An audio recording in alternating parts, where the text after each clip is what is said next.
પૂર્વ પ્રસંગમાં આપણે પ્રથમ શ્લોકનું અધ્યયન કરતા હતા.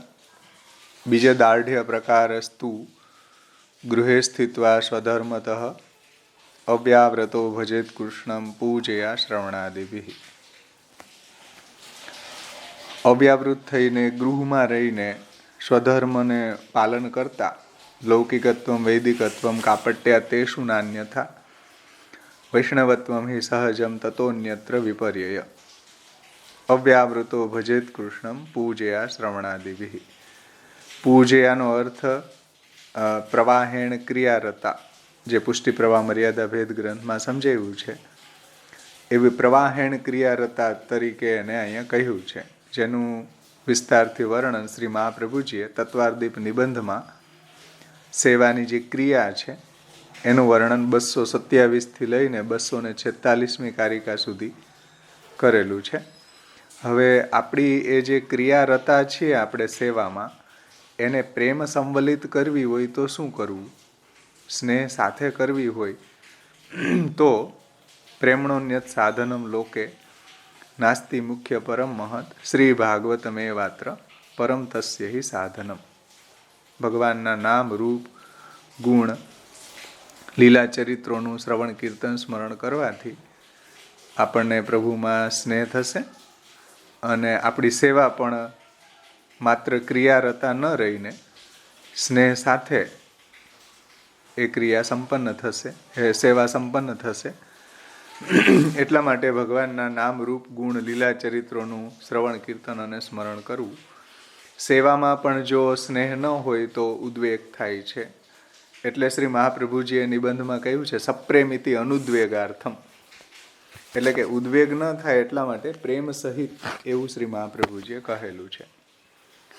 ત્યાર પછી અવ્યાવૃત અને વ્યાવૃત અધિકારી એ જીવોની ભક્તિના બીજ ભાવને દ્રઢ કરવાનો ઉપાય આપે સમજાવ્યો છે. એમાં અવ્યાવૃતની વ્યાખ્યા એ રીતના સમજાવી છે કે કોઈ બીજા દેવી દેવતાઓ વિશે કે અન્ય કોઈ લૌકિક વસ્તુ યા વ્યક્તિને વિશે અથવા તો પુષ્ટિમાર્ગી ફલથી કોઈ જુદા જ ફલને વિશે આપણા હૃદયની રુચિ યાને કે ભાવના જો પ્રબલ થવા પર આપણી કૃષ્ણ ભક્તિ જે છે એ અનન્ય ભાવાત્મિકા નહીં રહે.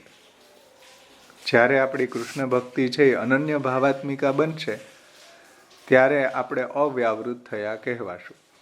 એટલે અનન્ય ભાવવાળા ભક્તો જ અવ્યાવૃત બની શકે છે. એ આપણે ગયા વખતે આ વાતને જોઈ રહ્યા હતા. પેજ નંબર 104 ઉપર નીચે ઉપરથી ત્રીજો પેરા છે. અનન્ય ભાવવાળા ભક્તો જ અવ્યાવૃત બની શકે છે. જેમની ભક્તિ અનન્ય ભાવાત્મિકા થઈ શકતી નથી તેવો અવ્યાવૃત નહીં બની શકે. આ પારિભાષિક સંદર્ભમાં સમજાવે છે ટીકાકાર અવ્યાવૃતની વ્યાખ્યા. અન્ય ભાવ આપણા દેહને, આપણા અંતઃકરણને વ્યાવૃત દશામાં રાખશે.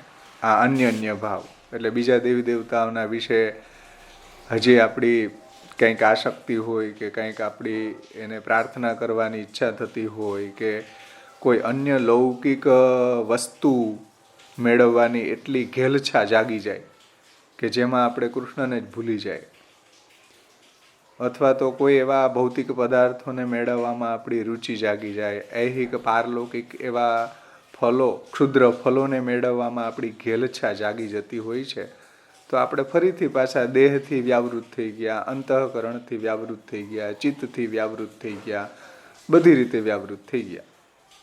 સમજાણું ને? એટલે રિટાયર્ડ હોય તોય વ્યાવૃત થઈ જાય. અને આસ્કરણજી છે એ લડતા હતા તોય અવ્યાવૃત હતા, તો એનું જે ચિત્ત છે પ્રભુમાં લાગેલું હતું. તેથી અહીંયા કહે છે કે ભાઈ બીજા અન્ય ભાવો જે છે એના કારણે આપણા દેહ અને અંતઃકરણને વ્યાવૃત દશામાં આપણે રાખતા હોઈએ છીએ. તેઓ બંને પોતાની પૂર્તિની કામનાના ભાવોને આપણી અંદર પેદા કરીને આપણને વ્યાવૃત બનાવી દેશે અને આપણાથી અવ્યાવૃત્તિપૂર્વકનું ભજન પછી સંભવિત નહીં રહે. એવી સ્થિતિમાં પુષ્ટિ ભક્તિ માર્ગ ઉપર ચાલવાનો બુદ્ધિગત નિર્ણય કરેલો હોવા છતાં પણ આપણે એવો દ્રઢ નિર્ણય કર્યો છે કે આપણે પુષ્ટિ ભક્તિ માર્ગ ઉપર દ્રઢ ડગલાઓ ભરવા છે, તો પુષ્ટિ ભક્તિ માર્ગ ઉપર ચાલવાનો બુદ્ધિગત નિર્ણય કરેલો હોવા છતાંય આપણું હૃદય આ પૂર્વોક્ત અન્ય ભાવોની પૂર્તિના પ્રયાસમાં અહીં તહીં ભટકતું રહે છે. પૂર્વોક્ત એટલે જે 3 બતાવ્યું ને, કોઈ બીજા દેવતા વિશે કે અન્ય લૌકિક વસ્તુ યા વ્યક્તિ વિશે યા પુષ્ટિ માર્ગી ફલથી કોઈ જુદા ફલને વિશે આપણા હૃદયની જે રુચિ છે એ 3 એ આપણને અવ્યાવૃત બનાવી દે છે. ભલે આપણે ચાલવું છે પુષ્ટિ પ્રભુની દિશામાં, દ્રઢ ડગલાઓ ભરવા છે, પણ આ 3 વસ્તુ એવી છે કે આપણા અનન્ય ભાવને ખંડિત કરી દેશે, આપણને વ્યાવૃત બનાવી દેશે અને આપણું હૃદય આ પૂર્વોક્ત અન્ય ભાવોની પૂર્તિના પ્રયાસમાં અહીં તહીં ભટકવા લાગશે, એટલે કે વ્યાવૃત રહેશે. આવી સ્થિતિમાં શ્રી કૃષ્ણની પૂજા યા કાયિકી સેવા કરતા રહેવા છતાં પણ, સમજો કેટલી સુંદર વાત ટીકાકાર સમજાવે છે કે દેહથી આપણે સેવા કરતા હોવા છતાં પણ, દેહથી આપણે કાયિકી સેવા કરતા હોવા છતાં પણ સેવા ફલમાં દર્શાવેલી જે ભોગ, ઉદ્વેગ અને પ્રતિબંધોથી રહિત સેવા નહીં થઈ શકે આપણી. આપણે ભલે ક્રિયા કરતા હશું, ક્રિયામાં આપણે એક્સપર્ટ થઈ ગયા હશું, પણ એ ક્યાંક ને ક્યાંક ઉદ્વેગ, પ્રતિબંધો વા ભોગો વા સ્યાત્તુ બાધકમ, બાધક થશે ક્યાંક ને ક્યાંક આપણને, કાં ઉદ્વેગ, કાં પ્રતિબંધ, કાં આપણને ભોગ. સમજાયું ને? આ 3 જે વ્યાવૃત આપણને બનાવનારા ફેક્ટર એવા છે કે આપણી સેવા જે છે એને એ આધિદૈવિકી નહીં થવા દે, આદિ ભૌતિક લેવલ ઉપર જ રહે, કેવલ ક્રિયારતા રહે, અને એની અંદર પછી સેવા ફલમાં વર્ણિત જે 3 પ્રતિબંધો છે એ બાધક થાય. કારણ કે કેવલ ક્રિયા કરતા હશું એટલે ઉદ્વેગ આવવાનો છે, સમજો.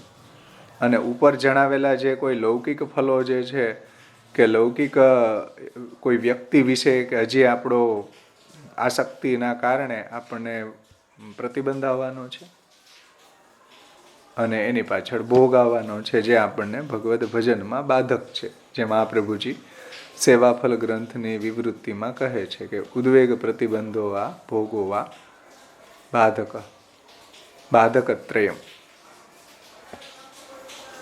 તો ઉદ્વેગ, પ્રતિબંધ અને ભોગથી રહિત સેવા નહીં કરી શકીએ આપણે. બહુ સિરિયસ વાત છે. તમે એમ કહો કે અમે ક્રિયા કરીએ, અમારે ષોડશ ગ્રંથનું શું કામ? એવું નથી. આ બધાથી અવ્યાવૃત બનવું પડશે તો આપણી સેવા જે છે એ ઉદ્વેગ, પ્રતિબંધ અને ભોગથી રહિત બનશે. અને જ્યાં સુધી આપણી ભગવત સેવા ઉદ્વેગ, પ્રતિબંધ અને ભોગથી રહિત ન બને ત્યાં સુધી આધિદૈવિકી નહીં થાય. તદા સેવા નાધિદૈવિકી. સમજો, આપણે ક્રિયારતા જ રહેશું પહેલેથી છેલ્લા સુધી, આપણે આગળ વધ્યા જ નહીં, સેવાની ક્રિયામાં માસ્ટર થઈ ગયા, પણ આપણું ચિત્ત કૃષ્ણમાં પ્રવણ નથી થતું. હજી આપણને ક્યાંય લૌકિક વસ્તુ, વ્યક્તિ મેળવવાની હજી ક્યાંક ને ક્યાંક આપણો મેન ગોલ એવો આપણે રાખીને બેસી ગયા છીએ, અથવા તો કોઈ પુષ્ટિમાર્ગી ફલથી કોઈ બીજા ફલોમાં હજી એવી આપણી કંઈક, ભલે કોઈને કહેતા ન હોય પણ અંદરથી એવી આસક્તિ હોય, તો આપણી સેવા જે છે એ ઉદ્વેગ, પ્રતિબંધ અને ભોગથી રહિત નહીં થઈ શકે. પરિણામે એવી સેવા વ્યગ્રતાને વધારવાનું જ કારણ બનશે. અને આવી સેવાથી પછી એને આનંદ નહીં આવે કે સેવા પતાવી દીધી હવે 2 કલાકમાં. એ વ્યગ્રતાનું કારણ બની ગઈ સેવા. પરિણામે આવી સેવા, ઉદ્વેગ, પ્રતિબંધ અને ભોગવાળી સેવા વ્યગ્રતા વધારવાનું કારણ બનશે, આનંદનું કારણ નહીં બને. કારણ કે સેવા તો મહાપ્રભુજીએ આનંદાત્મક પ્રગટ કરી છે. એવું ગુસાઈજી કહે છે કે આનંદેક સ્વરૂપાત ત્વદધિભૂ યદભૂત કૃષ્ણ સેવા રસાબ્ધિ ચાનંદેક સ્વરૂપસ તદખિલ ઉચિતમ હેતુ સામ્યમ હિ કાર્ય. શ્રી મહાપ્રભુજી આનંદ રૂપ છે, પરમાનંદ રૂપ છે, તો એના દ્વારા પ્રગટ થયેલો સેવાનો મહાસાગર પણ આનંદ ઘન છે, આનંદ રૂપ છે. કેમ કે હેતુ સામ્યમ હિ કાર્ય, જેવું કારણ હોય એવું કાર્ય પ્રગટ થાય. તો મહાપ્રભુજી આનંદરૂપ છે, પરમાનંદરૂપ છે, તો એના દ્વારા પ્રગટ થતું કાર્ય પણ આનંદરૂપ છે. અને આપણા માટે વ્યગ્રતા વધારવાનું એ કારણ બની ગઈ. કેમ કે આપણે આપણા મહાપ્રભુજીની આજ્ઞા પ્રમાણે ન કરીએ એટલે ઉદ્વેગ થવાનો જ છે, ભોગ આવવાનો જ છે, પ્રતિબંધ આવવાનો જ છે. એટલે સેવા આપણી વ્યગ્રતાનું કારણ બની ગઈ. પછી આપણે સેવા પતાવી દેવી પડે 2 કલાકમાં. તો શ્રી મહાપ્રભુજી આજ્ઞા કરે છે કે પહેલા કહેવામાં આવેલા અન્ય દેવો, અન્ય પદાર્થો, અન્ય માર્ગો અથવા તો અન્ય ફલને કારણે જેમના દેહ તથા અંતઃકરણ છે એ બાહ્ય અને આંતર રૂપમાં વ્યાવૃત ન હોય એવા જીવોએ ભગવત પૂજા અને ભગવત કથા એ બંનેમાં જે તત્પર રહેવું જોઈએ. સમજો, સેવા ક્યારે પધરાવવી જોઈએ એ વાત અહીંયા સમજાવે છે કે જ્યારે આપણે અવ્યાવૃત થઈ જાય, કેવા? અન્ય દેવોમાં, અન્ય પદાર્થોમાં, અન્ય માર્ગમાં અને અન્ય ફલોને કારણે આપણું અંતઃકરણ છે એ આપણું જે બાહ્ય અંતઃકરણ બાહ્યાભ્યંતર રૂપમાં વ્યાવૃત ન હોય, આવા જીવોને ભગવત પૂજા અને ભગવત કથા એ બંનેમાં જ તત્પર રહેવું જોઈએ. પરંતુ જેમના દેહ યા તો અંતઃકરણ કોઈ પણ પ્રકારે વ્યાવૃત હોય એવા જીવોને કૃષ્ણ સેવાનું અનુષ્ઠાન એકદમ શરૂ ન કરી દેવું જોઈએ. જો સેવા ક્યારે કરવી જોઈએ એની કન્ડિશન એ સમજાવી કે જે આવા વ્યાવૃત હોય હજી એવા લોકોએ જેમના દેહ યા તો અંતઃકરણ કોઈ પણ પ્રકારે વ્યાવૃત હોય એવા જીવોએ કૃષ્ણ સેવાનું અનુષ્ઠાન એકદમ શરૂ ન કરી દેવું જોઈએ કે ચાલો હવે આ બધા ગ્રુપમાં ઠાકોરજી પધરાવ્યા તો અમે પધરાવી લઈએ, એમ નહીં. પહેલા તો આપણા અંતઃકરણને બાહ્યાભ્યંતર અવ્યાવૃત કરીએ, પછી આપણે આગળ જતા ભગવત સેવા કરશું તો આપણે સેવાનો પણ આનંદ આવશે. આપણે ભક્તિ માર્ગ પ્રવૃત્તસ્ય દાઢ્યાર્થમ ઇદમ ઉચ્યતે, આપણે દ્રઢ ડગલાઓ ભરી શકશું. એટલે અહીં ટીકાકાર કહે છે કે ભાઈ જેમના દેહ યા તો અંતઃકરણ કોઈ પણ પ્રકારે વ્યાવૃત હોય એવા જીવોએ કૃષ્ણ સેવાનું અનુષ્ઠાન એકદમ શરૂ ન કરી દેવું જોઈએ. તો શરૂઆતમાં કેવળ ભગવત કથાના શ્રવણ, ચિંતન અને કીર્તનની પ્રણાલીથી ચિત્તને અનન્ય ભાવવાળું બનાવવું જોઈએ. આ કન્ડિશન છે, સમજો. કૃષ્ણ સેવાનું અનુષ્ઠાન એકદમ સ્ટાર્ટ નહીં કરી દો ભાઈ. પહેલા પ્રભુનું મહાત્મ્ય સમજીએ, થોડું શ્રવણ કીર્તન કરીએ, સત્સંગ કરીએ, મહાપ્રભુજીના ગ્રંથો 16 ગ્રંથોને સમજીએ પહેલા. પછી શાસ્ત્રમ અવગત્ય મનોવાક દેહે કૃષ્ણ સેવ્ય, તો શાસ્ત્રનું ઉગાહન કરીને પછી મન વાણીને દેહથી કૃષ્ણની સેવા કરવી. નહીતર આવી પ્રોબ્લેમ થશે. સમજમાં આવ્યું ને? સેવા પણ વ્યગ્રતાને વધારવાનું કારણ બનશે. સેવાના કારણે વ્યગ્રતા થશે.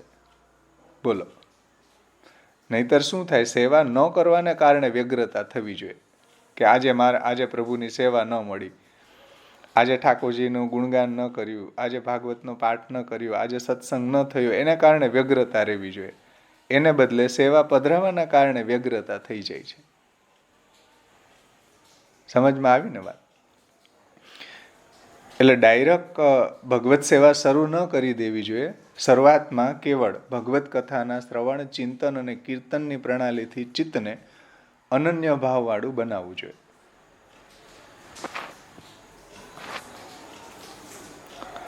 અમારે અહીંયા એક બાજુમાં એક બેન રહેતા, એ એક જગ્યાએ કીર્તનમાં જતા. ત્યાં અમારા ગ્રુપના એક બેન જતા.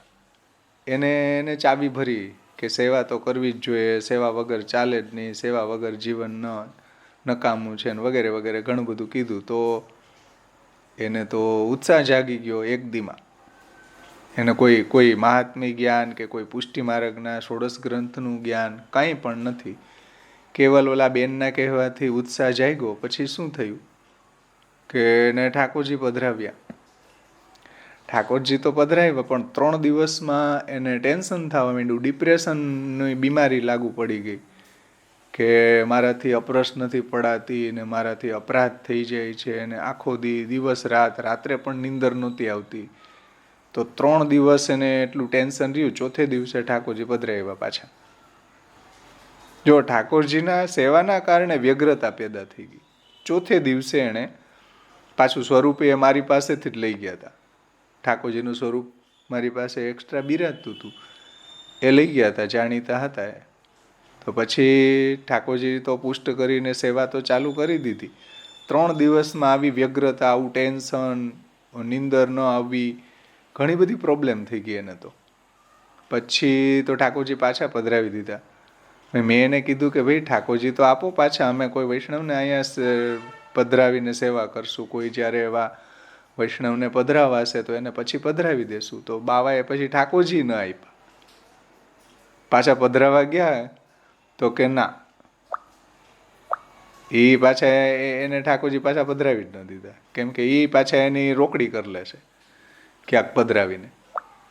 એટલે ડાયરેક્ટ આ રીતના આપણને જ્યાં સુધી મહાપ્રભુજીના ષોડશ ગ્રંથોનું અધ્યયન ન કર્યું હોય, પ્રભુના મહાત્મ્ય જ્ઞાન, પ્રભુનું થોડું શ્રવણ કીર્તન સત્સંગ આવું જ્યાં સુધી ન આપણું બેઝ તૈયાર ન થયું હોય ત્યાં સુધી કૃષ્ણ સેવાનું અનુષ્ઠાન એકદમ શરૂ કરી ન દેવું જોઈએ.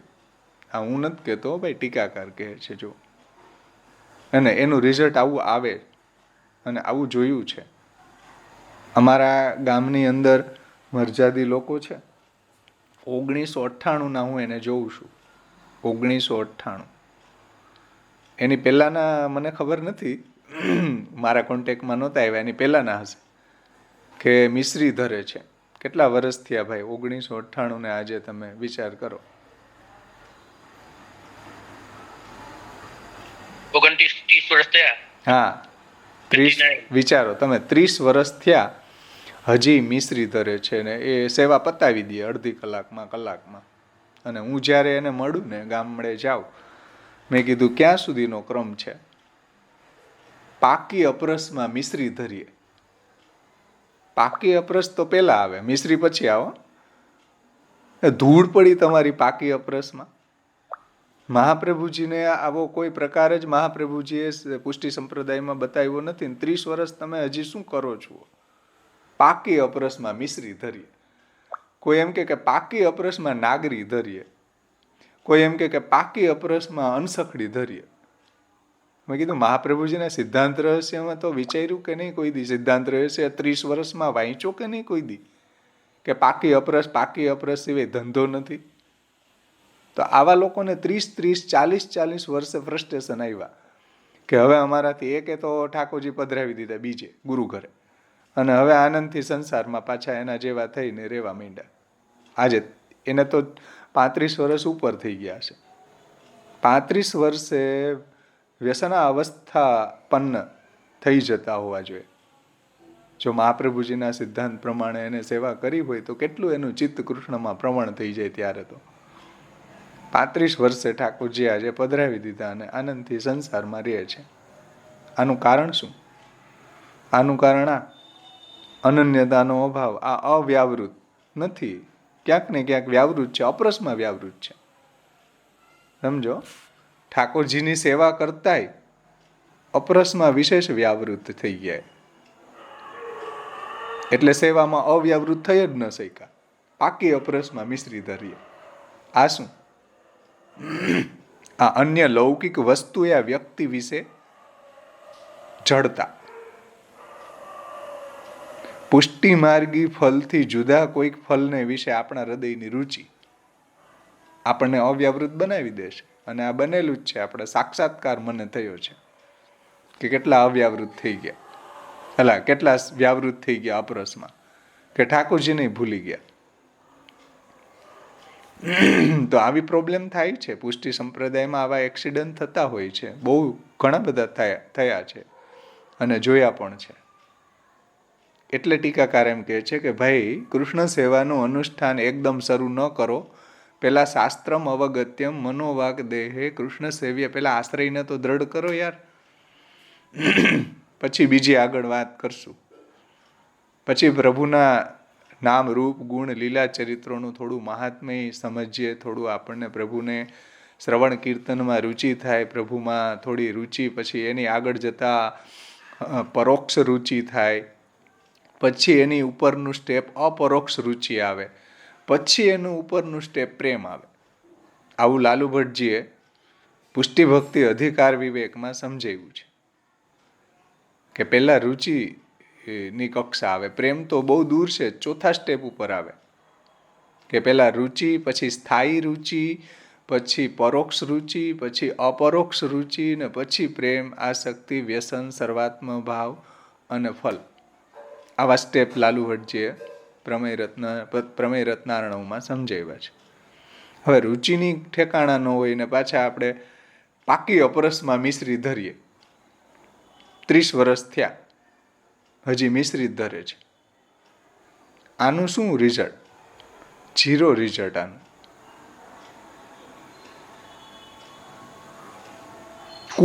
કુવાના જલથી અપરસ કરીએ અમે રોજ. શું કુવાના જલથી અપરસ કરીને ફાયદો થયો તમને? છુઓ તો ન્યા જ હજી 30 વર્ષ થયા, 35 વર્ષ થયા. એટલે અહીંયા કહે છે કે ભાઈ કૃષ્ણ સેવાનું અનુષ્ઠાન એકદમ શરૂ ન કરી દેવું જોઈએ.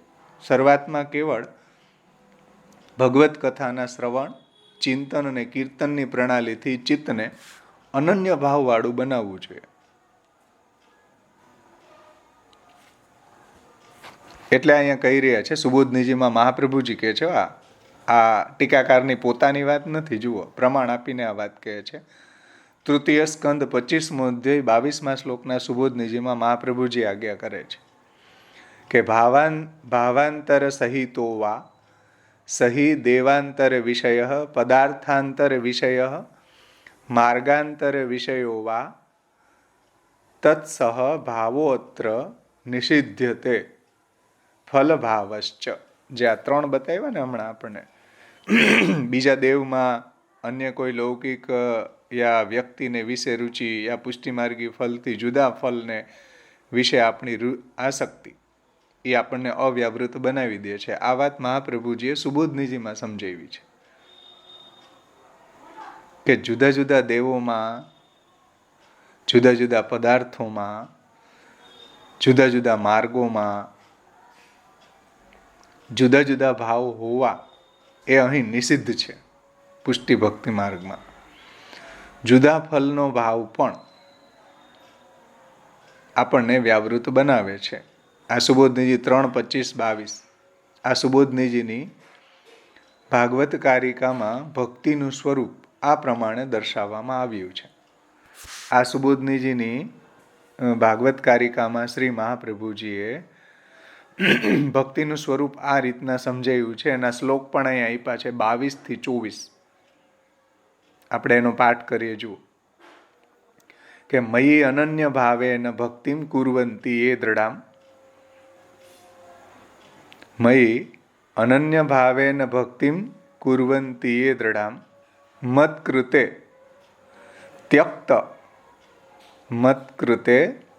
ત્યક્ત કર્માણસ ત્યક્ત સ્વજન બાંધવા મદાશ્રયા કથામૃષ્ટા શૃણવંતી કથયંતી ચ તપંતી વિવિધાસ્તાપાને તાન મદગત ચેતસા ત એતે સાધવ સાધ્વી સર્વસંગ વિવર્જિતા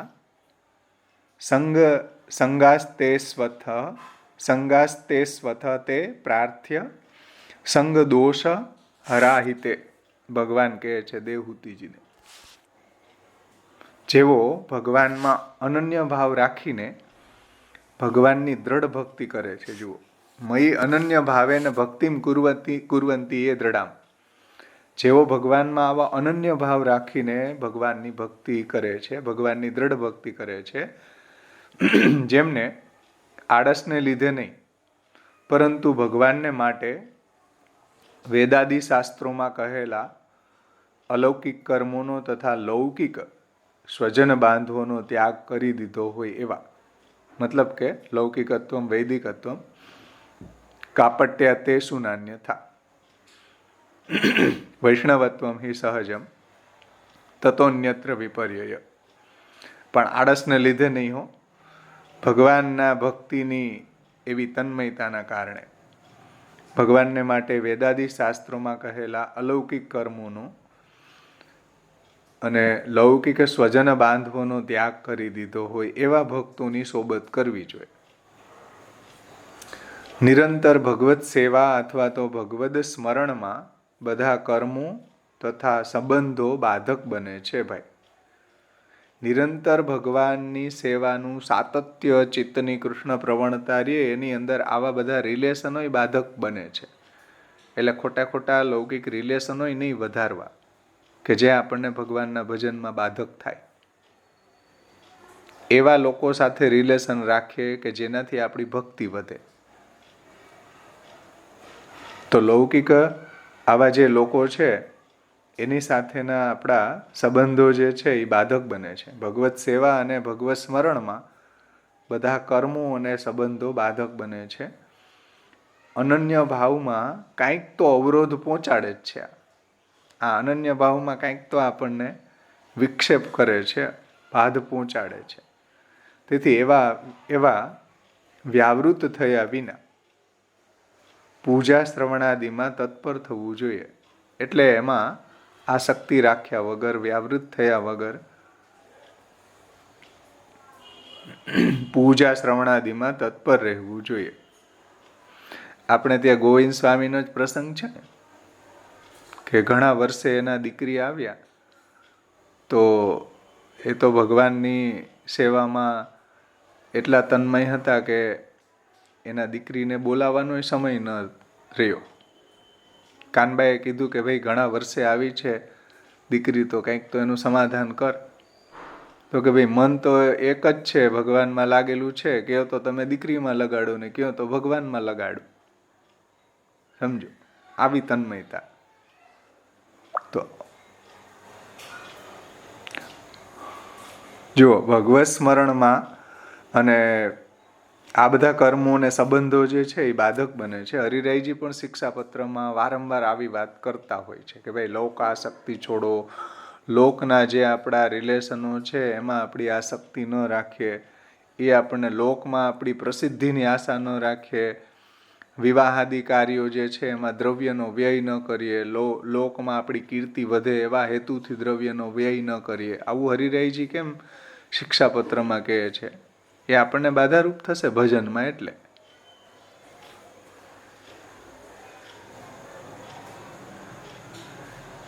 અનન્ય ભાવમાં કાંઈક તો અવરોધ પહોંચાડે જ છે. તેથી એમાંથી નીકળવાનું કરવું જોઈએ, એમાંથી ઘૂસવાનું ન કરવું જોઈએ. આપણે એમાં ઘૂસી રહ્યા છીએ. અહીં એમ કે ભાઈ આપણે કદાચ એવી અવસ્થા ગોવિંદ સ્વામી જેવી નથી, તો કમસે કમ આપણે પ્રયત્ન નીકળવાનો કરીએ આ સંસારમાંથી, લૌકિકમાંથી, આ બધામાંથી આપણી આસક્તિ છૂટે અને પ્રભુમાં આપણું ચિત્ત લાગે, એવા પ્રયત્ન કરવા જોઈએ. તેથી એમ વ્યાવૃત થયા વિના, સમજો, તેથી તેમાં વ્યાવૃત થયા વિના પૂજા શ્રવણાદિમાં તત્પર થવું જોઈએ. પરંતુ બધા અધિકારી જીવોમાં એવી સ્વરૂપાસક્તિ હોવાનું સંભવ નથી. ભાઈ આપણામાં એવી સ્વરૂપાસક્તિ નથી ગોવિંદ સ્વામી જેવી. તો આવી સ્વરૂપ નિષ્ઠા, આવી સ્વરૂપાસક્તિ આપણામાં નથી, તો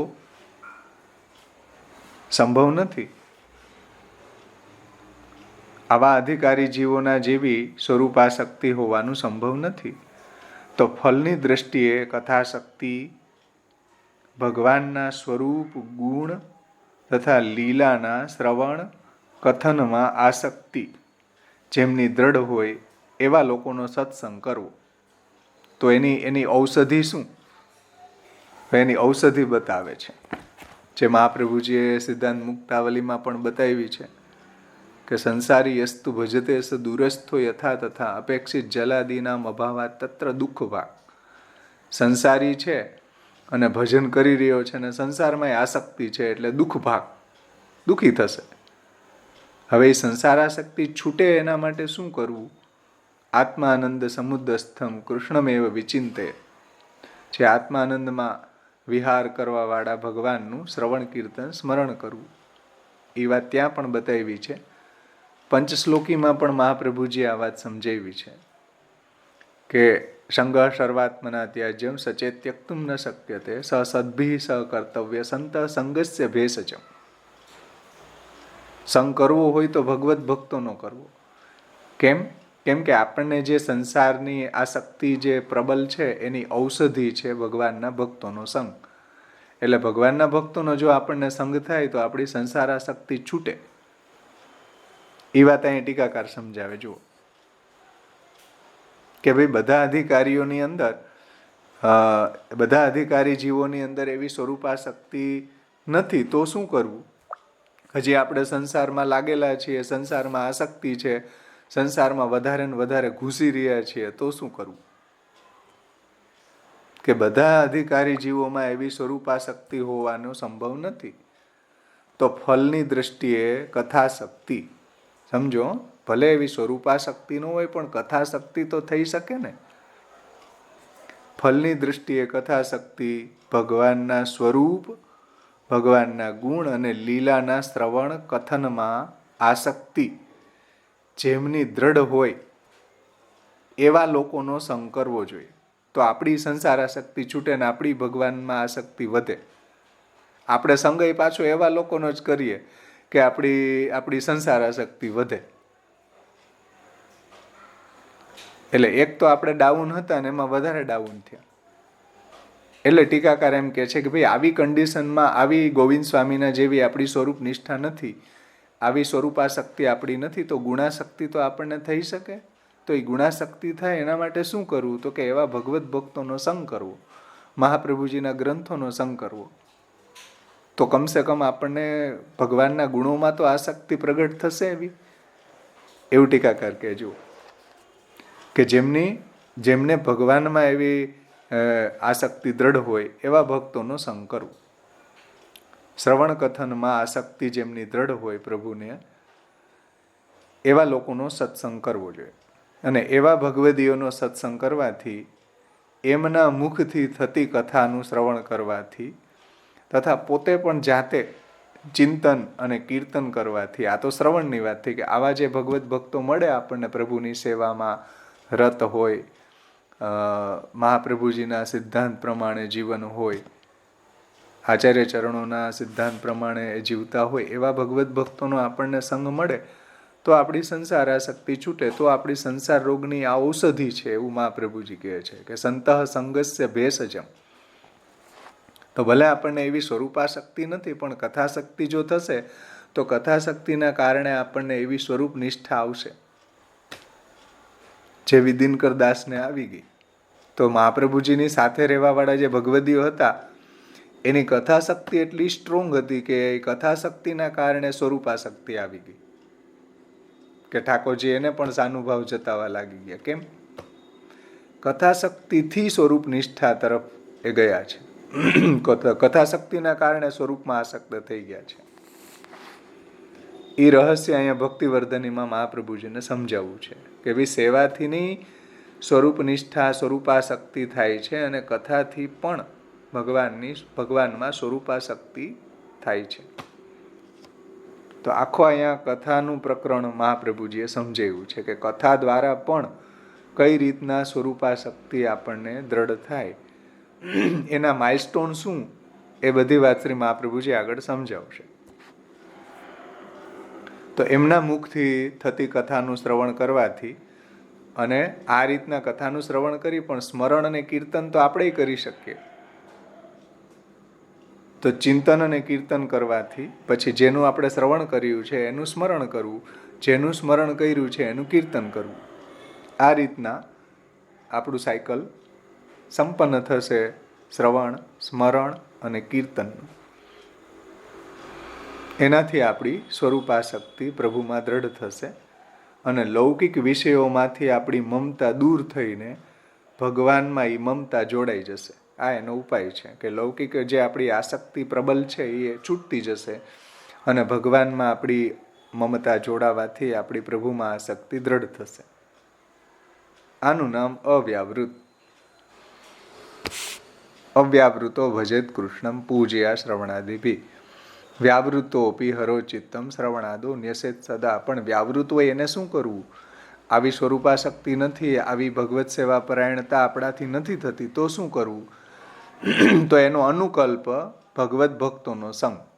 એના કારણે પણ પ્રભુમાં આવી સ્વરૂપાશક્તિ આપણને પ્રગટ થઈ શકે છે. જેવા શ્રી મહાપ્રભુજી કહે છે, વ્યાવૃત્તોપી હરો ચિત્તમ શ્રવણાદો ન્યસેત સદા. વ્યાવૃત હોવા છતાં પણ એણે ચિત્ત હરિમાં રાખીને મહાપ્રભુજીની વાણી છે, ભાગવત છે, ભગવત ભક્તોનો સંગ છે, એના દ્વારા એને પોતાના બીજ ભાવને દ્રઢ કરવો જોઈએ. સમજમાં આવ્યું? હવે વ્યાવૃતની યાત્રા શરૂ થશે કે જે વ્યાવૃત છે એને કઈ રીતના આગળ પોતાના બીજ ભાવને દ્રઢ કરવો જોઈએ, એના ઉપાયો શ્રી મહાપ્રભુજી આગળ હવે સમજાવે છે. અહીંયા સુધીમાં કોઈને કાંઈ પ્રશ્ન હોય તો આપણે એની ચર્ચા કરી શકીએ. સંદર્ભમાં લઈ શકાય એવું થયું ને કે જે સંદર્ભમાં વાત ચાલતી હોય એ સંદર્ભમાં લેવાનું છે. ના, ઘણી રીતે તમે એને લઈ શકો. અહીંયા તો ઉપલક્ષણ વિધિથી 3 વાત ગણાવી દીધી કે બીજા દેવતાઓ છે કે અન્ય લૌકિક વસ્તુ યા વ્યક્તિને વિશે, એ બીજું. પછી ત્રીજું, પુષ્ટિમાર્ગી ફલથી જુદા ફલને વિશે આપણી જો હૃદયની રુચિ યાની કે ભાવના પ્રબલ હોય તો આપણી વ્યાવૃત થઈ ગયા. એટલે આ 3 અહીંયા ગણાવી દીધા સ્થૂલતયા, પણ આની અંદર હજારો વાત આવી જશે કે જેને કારણે આપણે વ્યાવૃત બની જઈ શકીએ એમ. એટલે સેવા કરતા હોય તો આપણે વ્યાવૃત બની થઈ જઈએ એવું નથી. એટલે સર્વપ્રથમ આપણે આપણા અંતઃકરણને બાહ્યાભ્યંતર રીતે આપણે એને અવ્યાવૃત બનાવવાનો પ્રયાસ કરવો જોઈએ, તો આપણને સેવામાં આપણો અનન્ય ભાવ પ્રગટ થશે. હા બોલો. એટલે સૂક્ષ્મ વાતમાં બી આ વ્યાવૃત અવ્યાવૃત આવશે, કેમ કે તમે બાહ્યથી અંદર તરફ જાવ તો વ્યાવૃત અવ્યાવૃત ની રેન્જ બહુ મોટી છે. એવું થયું ને? આ તો બહુ બ્રોડ છે એકદમ.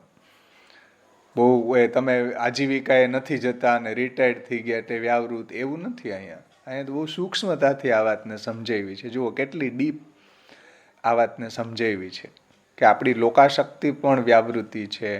આપણી હજી જે આવા કોઈ વ્યક્તિ વિશે પણ જો આસક્તિ હોય તો એ પણ આપણી વ્યાવૃત, આપણું ચિત્તને વ્યાવૃત બનાવી દેશે. એ જ કૃષ્ણમાં લાગવા નહીં દે. એટલે સાયન્સમાં આપણે પેલા સમજતા હતા કે વ્યાવૃત એટલે જે આજીવિકા માટે જાય ને બધું, અને અવ્યાવૃત એટલે જે, પણ હવે આને જોઈએ તો સૂક્ષ્મ રીતે આપણને બહુ સમજણ પડે. એટલે એ જે આપણે અર્થ કર્યો ને, ગોકુલનાથજી આપણને ટીકામાં સમજાવ્યો હતો અવ્યાવૃતનો અર્થ. ષોડશ ગ્રંથ પરિચયકાર આપણને અવ્યાવૃતનો અર્થ આ રીતના સમજાવે છે એમ કે ભાઈ એટલું સ્થૂલ વાત નથી એમ. અવ્યાવૃત એટલે ઘણી રીતે આપણે વ્યાવૃત થઈ શકીએ છીએ આપણા જીવનમાં, કે અન્યાશ્રય નથી કરતા ચાલો, પણ અન્યાશક્તિ તો છે ને, આપણી લોકમાં આસક્તિ તો છે ને, હજી કોઈ વ્યક્તિ વિશેષમાં આસક્તિ છે હજી આપણી. ક્યાંક ને ક્યાંક આપણે અટવાયેલા છીએ, એને કારણે આપણને ઉદ્વેગ, પ્રતિબંધ અને ભોગ એ આપણને બાધારૂપ કરશે જ. આપણી જે સેવામાં ક્રિયારતા છીએ એને કારણે. એટલે મન અહીંયા ત્યાં ડોલ્યા કરે છે, પ્રભુમાં ફોકસ નથી, પ્રભુમાં મન નથી લાગે, પણ મન ભટક્યા કરે છે. હા, એવું થશે. પણ આપણે જો ચિત્તની કૃષ્ણ પ્રવણતા માટે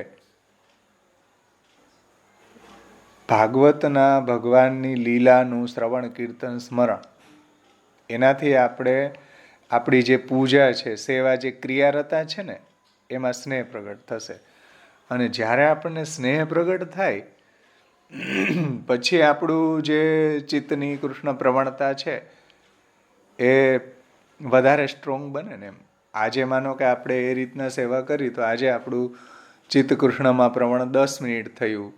એમ કરતાં કરતાં જેમ આપણું સેવા અને કથાનું સાયકલ ચાલે, અનોસરમાં પણ આપણે સંસારમાં આસક્ત ન થાય અને કોઈ ભગવત ભક્તોનો સંગ કરીએ, મહાપ્રભુજીના ગ્રંથોનું આપણે અધ્યયન કરીએ, સત્સંગ કરીએ, તો આપણું ચિત્ત છે એને કોઈ સ્કોપ નહીં રહે બહિર્મુખ થવાનો.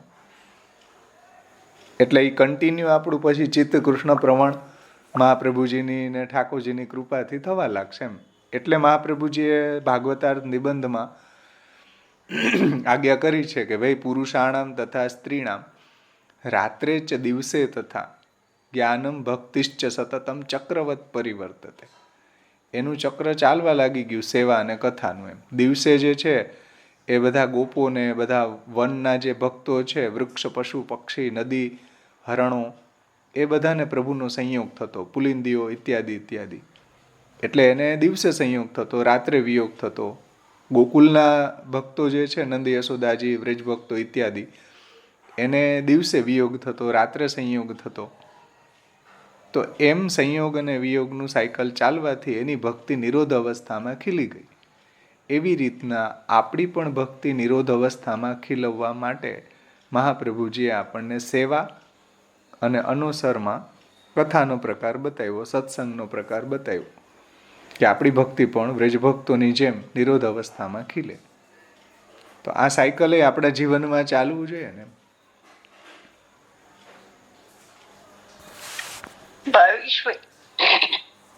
પણ છે ને તે વ્રજ ભક્તો હતા તે અવતાર દશામાં એમને સાક્ષાત પ્રભુનો સંબંધ હતો.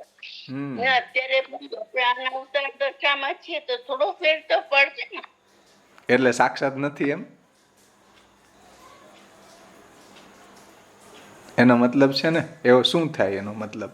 ના ભવિષ્ય હું શું કઉ છું કે પ્રભુ જ્યારથી પ્રગટ થયા ગોકુળમાં ત્યારથી પ્રભુએ બધાને પોતાની તરફ સૌથી પહેલા પૂતનાનો વધ કર્યો, એટલે પછી શકટપંજા લીલા કરી, પછી તૃણ, આ બધી લીલાઓ કરીને એમણે વ્રજ ભક્તોનો પોતાનામાં નિરોધ કર્યો. એનો અર્થ એવો થયો કે તમારે ત્યાં સાક્ષાત પ્રભુ નથી બિરાજતા. હા, સમજી જાઓ. એ લીલાને એટલે આવી રીતના કરીને એમણે પ્રયત્ન કર્યો હતો. પણ તમારે ત્યાં પણ તૃણાવર્ત લીલા બધી કરી જ રહ્યા છે ને. કોઈ વખત આપણું પદ ચક્રાવ ચડે તો એ તૃણાવર્ત લીલા છે. આપણા ઘરમાં પણ રજોગુણ ઉઠી રહ્યો છે. તૃણાવર્ત છે એ રજોગુણનું પ્રતીક છે. તો આ બધી લીલા આપણા ઠાકોરજી આપણા ઘરમાં કરે જ છે ભાઈ. પ્રગટ થયા છે. તો હમણાં નંદ મહોત્સવ ગયો, તો નંદ મહોત્સવ તો આપણે કર્યો ને, મનાવ્યો આપણા ઠાકોરજી સાથે. એમ કરતા કરતા બધી લીલાઓ આપણા ઇન્દ્રિયોના અધ્યાસને દૂર કરવા માટે, આપણી વિષયાશક્તિને દૂર કરવા માટે પ્રભુ કાલીનાગની નાથે છે. આ બધી લીલાઓ સેવાવર રજ લીલામાં તમે જુઓ તો આપણા ઠાકોરજી પણ કરશે. પણ ક્યારે? આપણે જ્યારે આવી રીતના અવ્યાવૃત થઈને ભજન કરતા હશું ત્યારે. સમજાણું ને? એટલે એ જ પ્રણાલી જે વ્રજભક્તોને ઠાકોરજીનો સંયોગ હતો એ આપણે ત્યાં સેવા છે. અને ઠાકોરજીના વિયોગમાં દિવસે સર્વે શ્યામા મળી રસરૂપ તણો યશ ગાયજી, એ બધી જે વાત છે ને આપણે અનોસરમાં પ્રભુના ગુણગાન કરી રહ્યા છે. તો સાયકલ જે ત્યાં તામસ પ્રકરણમાં બતાવ્યું છે એને જ મહાપ્રભુજીએ આપણને ગૃહ સેવામાં સમજાવ્યું છે. એ જ સાયકલ. સાયકલ આપણે પ્રયત્ન કરીને જેટલી ફોલો કરી શકીએ એટલે તો ફોલો કરીએ જ છીએ, કરવાનો પ્રયત્ન કરીએ. ભાવો ભાવ નયા સિદ્ધ.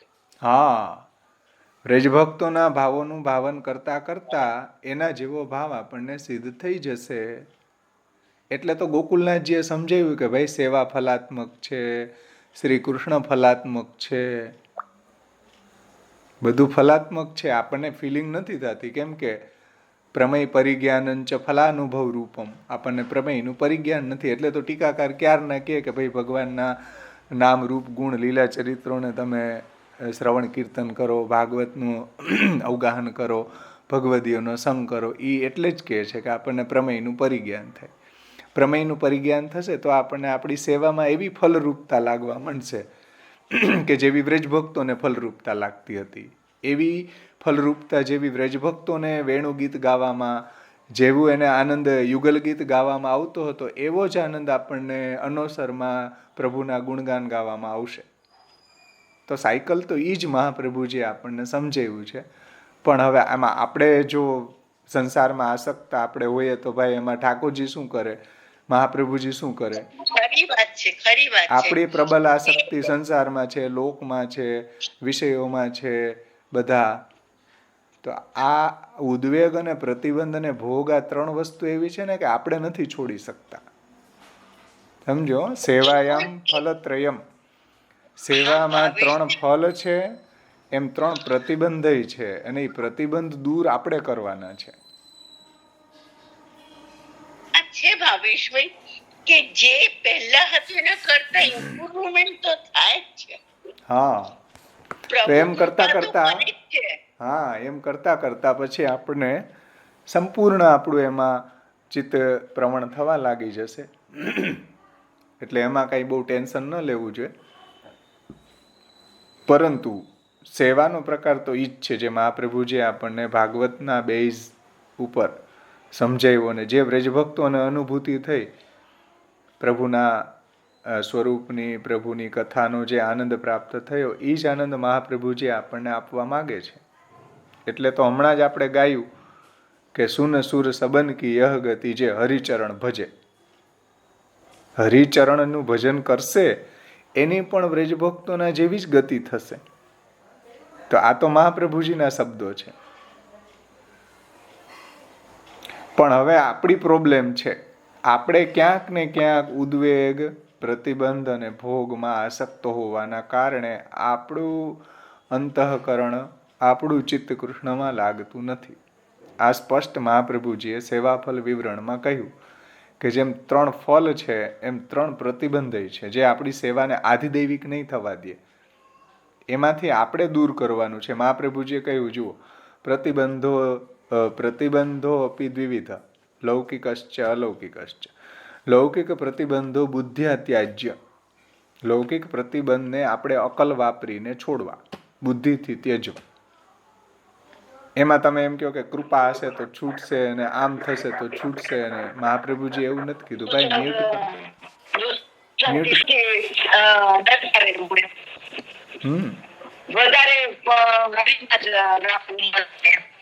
લૌકિક પ્રતિબંધ બુદ્ધિયા ત્યાજ્ય. આપણે એને છોડતા નથી, એને કારણે આપણને સેવામાં વિક્ષેપ થાય છે. તમારું મ્યુટ કરો.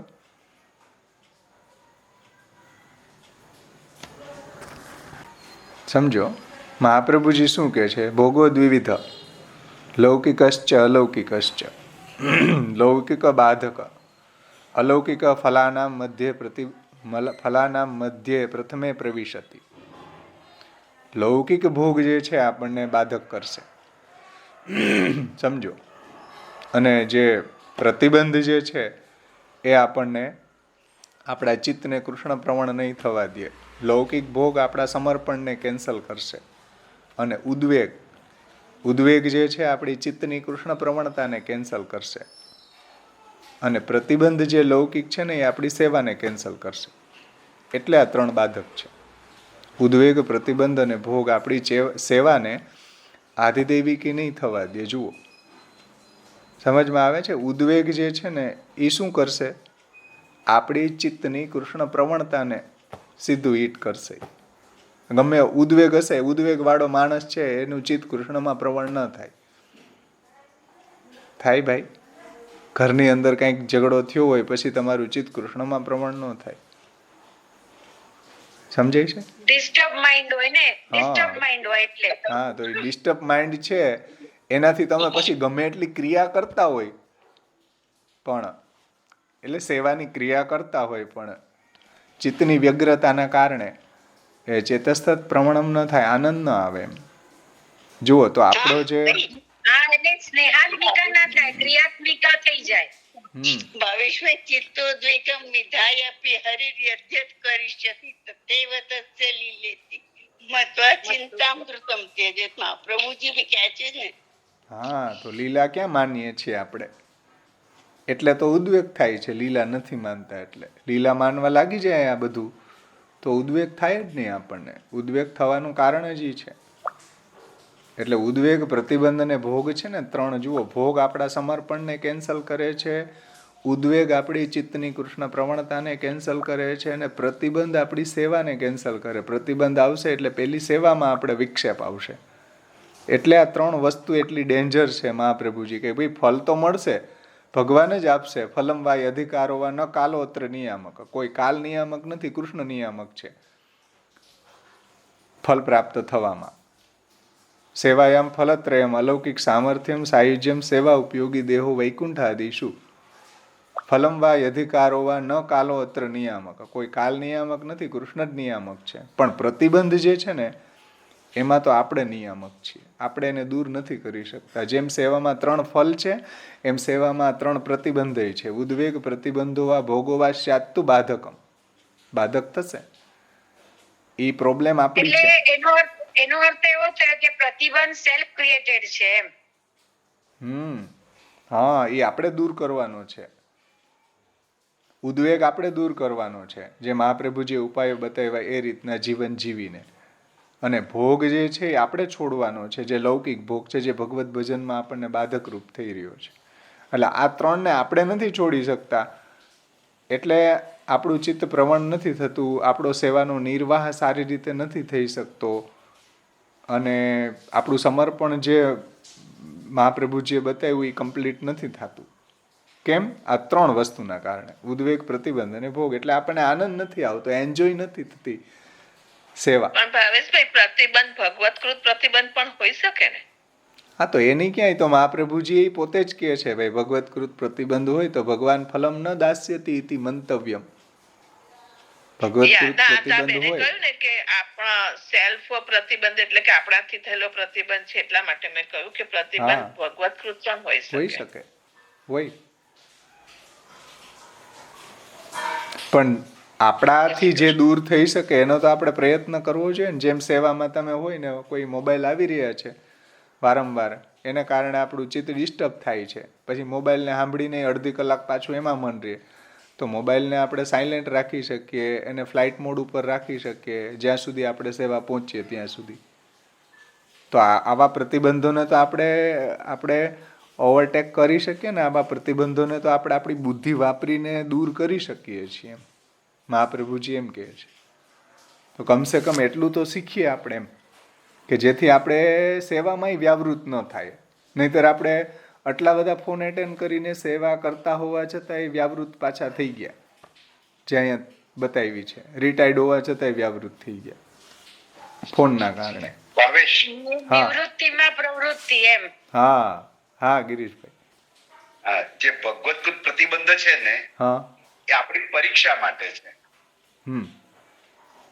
ઘણી વાર એવું હોય કે એવો પ્રતિબંધ આવે તો આપણું પરીક્ષણ થતું હોય એમાં, કે પ્રભુ આપણને એવા દ્રઢ કરવા. આપણે ભગવતકૃત પ્રતિબંધને ભગવત દોષારોપણ ન કરીએ, અને આપણી પરીક્ષા માટે છે, આપણી કસોટી છે, એ એંગલ થી લઈએ તો ફરીવાર આપણી દ્રઢતા, અનન્યતા વધારે થશે. Positive level. ભગવત ઈચ્છા નહીં, પણ ત્યારે આપણે ભગવતકૃત જે પ્રતિબંધ છે આપણી કસોટી માટે છે, એ એંગલ થી જોઈએ તો વધારે દ્રઢતા આવે કે ભાઈ મારી પરીક્ષા લેવાય છે, મારે સારી રીતે એમાં તૈયાર રહેવું છે, કે ભવિષ્યમાં આવું ભૂલ ના કરીએ. ધૈર્ય રાખવું જોઈએ. પ્રભુમાં દોષારોપણ ન કરીને અપનો દોષ વિચાર સખીરી ઊંસો કછું ન કહીએ, એવી ભાવના રાખવી જોઈએ. બરાબર છે.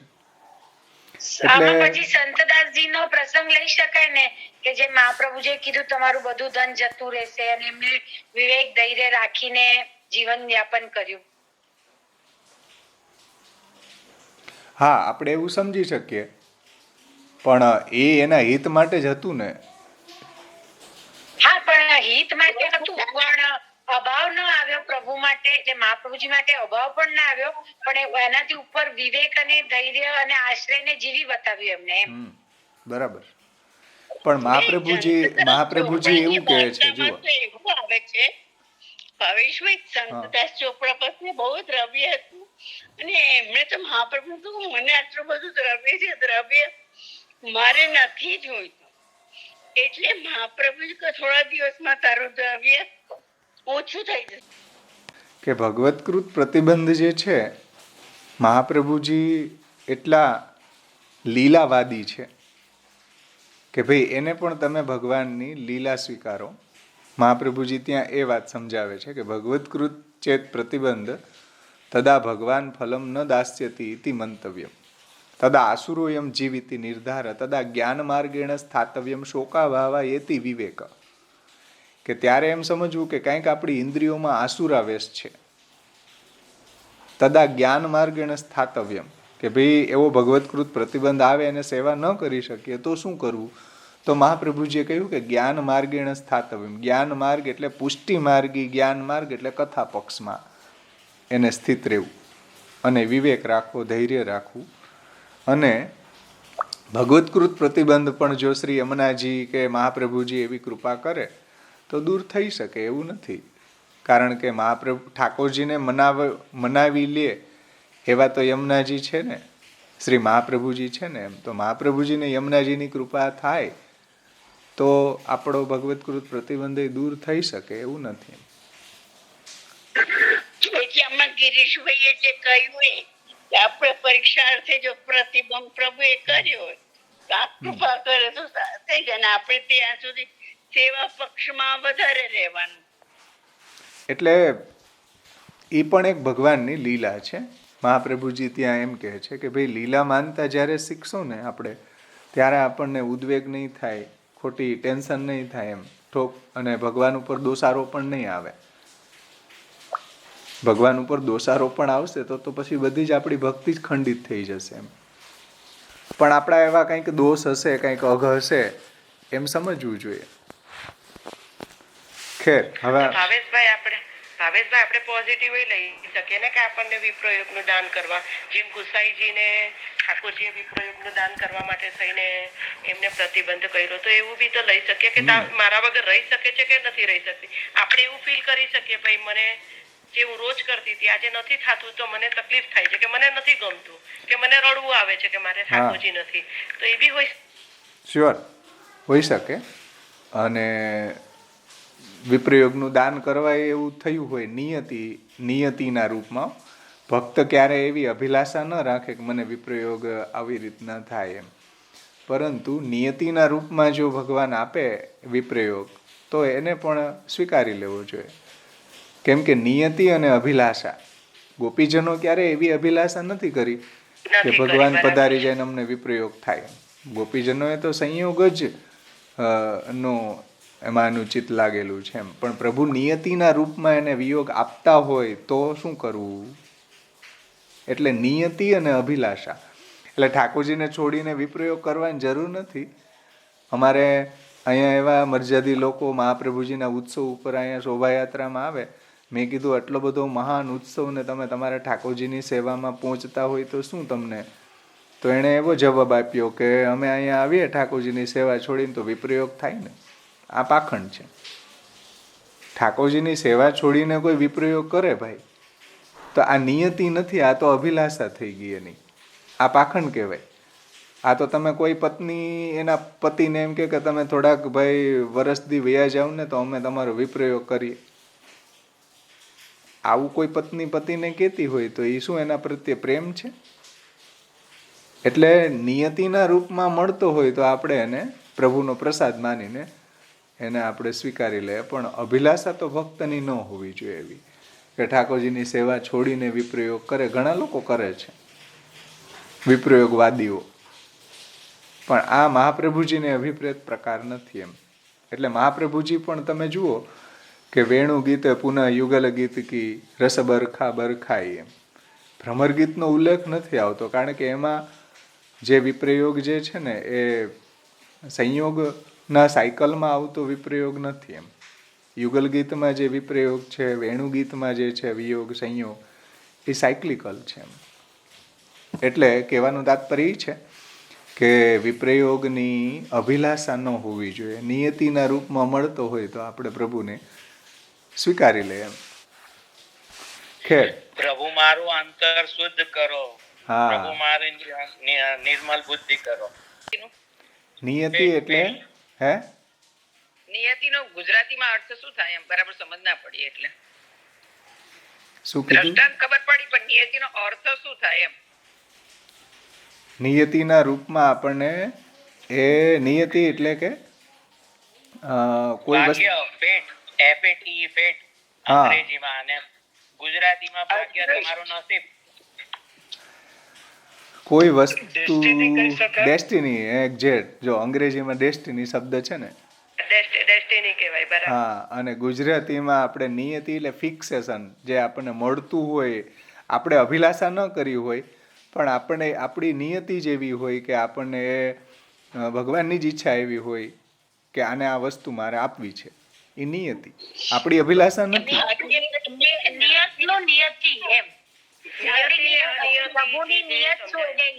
આપણી અભિલાષાથી નથી, આપણી અભિલાષા નથી, પણ ભગવાન આપણને આપી રહ્યા છે.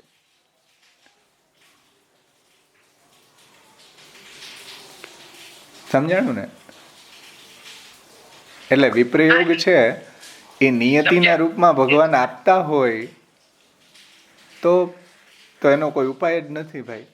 પણ આપણે તો એવી અભિલાષા ન રાખીએ કે ઓહો હવે ઠાકોરજીની સેવા છૂટે ને મને વિપ્રયોગ હું કરું, એવી આવશ્યકતા નથી. ખેર, ચલો આ ટેક્સમાં કોઈને કંઈ પ્રશ્ન હોય તો પૂછો ભાઈ. આપણે થોડુંક આમ ઊંડા વહી ગયા. જે ટેક્સ ચાલી રહ્યો છે એ બાબતમાં કોઈને કંઈ ન સમજાણું હોય તો આપણે એની ચર્ચા કરી શકીએ, નહીતર આપણે આગળ વધીએ. વ્યાવૃતોપી હરોચિત્તમ. તમે રુચિ અરુચિ એ જે 4 શબ્દ બોલ્યા ને, પેલા રુચિ હોય એટલે સ્ટેપ્સ બતાવ્યા તમે, પછી પ્રેમ તો બહુ દૂર છે એમ કે પેલા રુચિ હોવી જોઈએ, બરોબર? એવા સ્ટેપ લાલુ ભટ્ટજીએ પુષ્ટિ ભક્તિ અધિકાર વિવેકમાં સમજાવ્યા કે ભાઈ કઈ રીતના આપણી યાત્રા આગળ વધે. તો કે પહેલાં આપણને રુચિ થાય, ભગવત ભક્તોનો સંગ કરીએ, થોડું આપણને પ્રભુના ગુણોમાં આનંદ આવે. આપણે જે સંસારના તાપથી તપેલા હોય ને તો આપણને થોડી શાંતિ મળે ભગવત ભક્તોના સંગમાં બેઠીએ ને તોય. ભલે આપણને કાંઈ સમજાય નહીં પહેલી વખત, તો સત્સંગમાં આવે તો પહેલી વાર કાંઈ ન સમજાય એવું લાગે આપણને, એમ કરતાં કરતાં સમજમાં આવે. એમ રુચિ પછી સ્થાયી રુચિ થાય, પછી હવે આપણને વિશેષ એમાં આનંદ આવવા માંડે. પછી પરોક્ષ રુચિ થાય. પરોક્ષ રુચિ થાય એટલે કે ઠાકોરજીનું હજી આપણા હૃદયમાં પ્રાગટ્ય નથી થયું, તો એ જે કક્ષા છે એ પરોક્ષ રુચિવાળી કક્ષા છે. અને પછી કથા ગુણગાન કરતાં કરતાં ઠાકોરજી પણ આપણા હૃદયમાં પધારે, આપણને વિશેષ આનંદ આવે, તો એ અપરોક્ષ રુચિ છે. અને પછી આપણને જેવી રીતના શરદના દિવસોમાં જલ જે છે નિર્મળ થઈ જાય, એનો ડોળ બધો બેસી જાય, એવી રીતના આપણી જે અપરોક્ષ રુચિ જે થાય ઠાકોરજી હૃદયમાં પધારે ગુણગાન કરતી વખતે, શ્રવણ કીર્તન કે ભગવત ભક્તોના સંગ કરતી વખતે, ત્યારે આપણી પણ જે અહીંયા બધી વ્યાવૃત્તિ જેને કારણે આપણે થઈ રહ્યા છે ને એનો બધો ડોળ નીચે બેસી જાય. અને પછી આપણને પ્રભુમાં સ્નેહ થાય. એમ પછી સ્નેહ આવે. પછી સ્નેહની ઉપર જે મહાપ્રભુજી અહીંયા સમજાવે છે કે પ્રેમ, પછી આસક્તિ, પછી વ્યસન, પછી સર્વાત્મ ભાવ, અને પછી નિરોધ કે માનસી ઇત્યાદિ ફલોની અનુભૂતિ. તો એ રીતના લાલુ ભટ્ટજીએ સ્ટેપ બાય સ્ટેપ એની કક્ષા સમજાવી છે.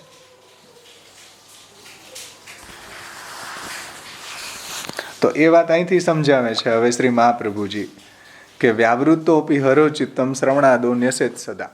હવે કોઈ આવો અવ્યાવૃત નથી થઈ શકતો, તું શું કરવું?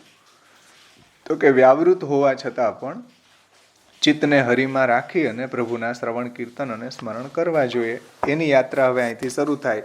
ભક્તિવર્ધની જ્યાં સુધી ચાલશે, હવે ત્યાં સુધી આ કથા પક્ષવાળાની જ યાત્રા આવશે. એટલે આ 16 ગ્રંથ પરિચયમાં ગોકુલનાથજી અલગ રીતે અર્થ સમજાવ્યો છે, પણ 16 ગ્રંથમાં હવે અહીંથી કથા પક્ષવાળાનો બીજ ભાવ કેવી રીતના દ્રઢ થશે, વચ્ચે વચ્ચે સેવાવાળાની વાત આવશે કમ્પેરિઝનમાં, ત્યારે આપણે એને આ પરિચયમાં જે રીતના સમજાવ્યું છે એ રીતના સમજશે. તો હવે જુઓ તમે આગળ, વ્યાવૃતોપી હરોચિત્તમ શ્રવણાદો ન્યસેત સદા, એ વાતને હવે અહીંથી સમજાવે છે.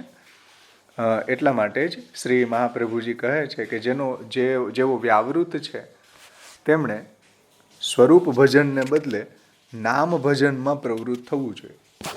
સમજો, સ્વરૂપ ભજનને બદલે એટલે ઠાકોરજીની સ્વરૂપ સેવાના બદલે નામ સેવામાં પ્રવૃત્ત થવું જોઈએ.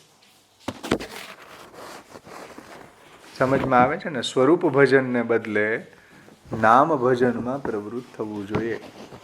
અને આ જ શ્રવણ, ચિંતન અને કીર્તનની પ્રણાલી દ્વારા તેમનો બીજ ભાવ પ્રેમ, આસક્તિ અને વ્યસનની અવસ્થામાં વિકસિત થઈ શકે છે. નામ ભજનથી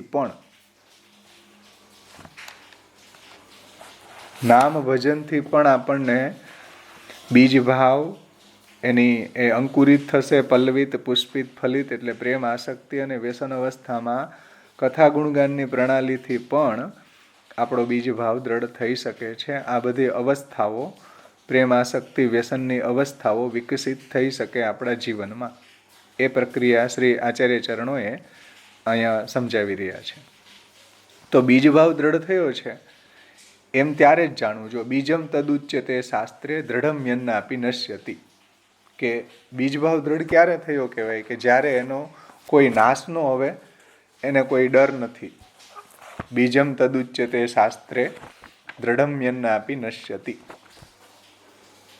કે બીજભાવ દ્રઢ ત્યારે થયો કહેવાય કે જ્યારે એને એવી વ્યસન ભાવાપન્ન એ અવસ્થા આવી જાય ત્યારે એ બીજ ભાવ છે એ શાસ્ત્રમાં દ્રઢ થયેલો કહેવાય છે. એ હવે દુસંગ આદિથી એનો ક્યારેય નાશ નહીં થાય. એ વાત હવે અહીંથી સમજાવે છે. જુઓ કે બીજભાવ દ્રઢ થયો ત્યારે કહેવાય, બીજભાવ દ્રઢ થયો છે એમ ત્યારે જાણવું કે જ્યારે આપણા દેહ તથા અંતઃકરણની વ્યાવૃત્તિ બીજા દેવતાઓમાંથી નીકળી જાય, બીજા પદાર્થોમાંથી નીકળી જાય અને બીજા માર્ગોમાંથી નીકળી જાય, બીજા ફલોમાંથી ઘટતી સર્વથા સમાપ્ત થઈ જાય, ત્યારે આપણે સંપૂર્ણ અવ્યાવૃત થઈ જાય. એ રીતના અહીંયા વ્યાવૃતનો અને અવ્યાવૃતનો અર્થ સમજાવ્યો છે. તો ઘરમાં ભગવત સેવા જેમનાથી નભાવી શકાતી ન હોય, પરંતુ ભગવત કથાના શ્રવણ, ભાવન એટલે સ્મરણ અને કીર્તનની પ્રણાલીથી જેઓ પોતાની ભક્તિના બીજ ભાવને દ્રઢ કરવા માટે જે આગળ વધી રહ્યા છે, તેમને એ યાત્રામાં કયા કયા માઇલસ્ટોન એટલે કોષ સ્તંભો માઇલસ્ટોન પોતાની ભક્તિના માર્ગ ઉપર મળશે, એવા શ્રી મહાપ્રભુજી હવે આપણને સમજાવે છે કે ભાઈ સેવાવાળાના જીવનમાં કેવા માઇલસ્ટોન આવશે અને કથાવાળાના જીવનમાં એ આગળ જે પોતાના બીજ ભાવને દ્રઢ કરી રહ્યો છે, તો એને માઇલસ્ટોન જે મહાપ્રભુજીએ બતાવ્યા એ આવવા જોઈએ તો આપણી યાત્રા આગળ વધી. નહીતર તો 98થી લઈને અત્યારે 2025માં શું કરો, પાકી અપરસથી મિશ્રી ધરીએ. આ જ થવાનું કે પાકી અપરસથી નાગરી ધરીએ. ભાઈ માઇલસ્ટોન તો આવ્યા જ નહીં, 30 વર્ષ થઈ ગયા તોય એ કઈ માઇલસ્ટોન નો આવ્યો.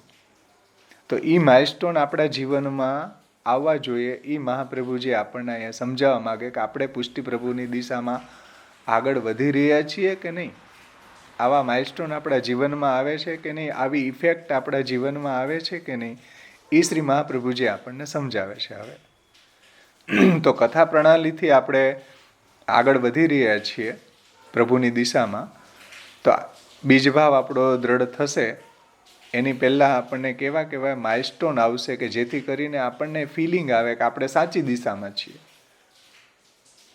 સમજો. તો બીજભાવ દ્રઢ કરવા માટે જ્યારે આપણે આગળ વધી રહ્યા છીએ તો તેમને આ યાત્રામાં, ભગવાનની દિશામાં આપણે જઈ રહ્યા છીએ, એ યાત્રામાં બીજભાવના દ્રઢતાની જે આપણી યાત્રા છે એ યાત્રામાં કયા કયા માઇલસ્ટોન આવશે એને હવે શ્રી મહાપ્રભુજી સમજાવે છે. એ શ્લોક કયા છે? તો આચાર્યજી કહે છે કે સ્નેહાદ રાગ વિનાશસ્યાદ આસક્ત્યા સ્યાદ ગૃહારુચિ ગૃહસ્થાનામ બાધકત્વમ અનાત્મત્વંચ ભાસતે યદા સ્યાદ વ્યસનમ કૃષ્ણે કૃતાર્થ સ્યાદ તદેવ. આ માઇલસ્ટોન બતાવ્યા શ્રી મહાપ્રભુજીએ કે ભાઈ સ્નેહ થશે જ્યારે પ્રભુમાં, ત્યારે ભગવત સંબંધ વગરના જે પદાર્થો છે કે લોકો છે એમાં આપણા રાગનો વિનાશ થશે. અને શ્રી કૃષ્ણમાં જ્યારે આપણી આસક્તિ થશે ત્યારે આપણને ઘરમાં અરુચિ થશે, કે જે ઘરમાં ઠાકોરજી ન બિરાજતા હોય એવા ઘરની અંદર અરુચિ થશે. સેવાવાળો હશે તો અરુચિ નહીં થાય, એને રુચિ થશે. અને અનાત્મત્વંચ ભાસતે, અને આપણા ઘરમાં રહેવાવાળા જે લોકો છે એ સંસારી છે, એટલે એની અંદર આપણને અનાત્મીપણું લાગશે, આપણા આત્મી નહીં લાગે. જ્યારે આપણી આસક્તિની કક્ષા થશે ત્યારે. સેવાવાળાને એવું નહીં થાય. સેવાવાળાની યાત્રા આપણને ટીકાકાર સમજાવશે, બે સાથે સમજાવે છે, એના શબ્દોમાં જ આપણે જોશું. અને એમ કરતાં કરતાં જ્યારે યદાસ્યાદ વ્યસનમ કૃષ્ણ, અને જ્યારે વ્યસન ભાવ આપન્ન થશે ત્યારે એ કૃતાર્થ સ્યાત તદૈવહી, ત્યારે એ કૃતાર્થ થયો એમ સમજવું જોઈએ. આ શ્લોકનો અર્થ છે. હવે ટીકાકાર આપણને યાત્રા સમજાવે છે. એ ક શું છે? એ ક એ બતાવે છે કે પેલો માઇલસ્ટોન કથા ગુણગાનની પ્રણાલીથી જે આગળ વધી રહ્યો છે એના જીવનમાં પેલો માઇલસ્ટોન શું આવશે.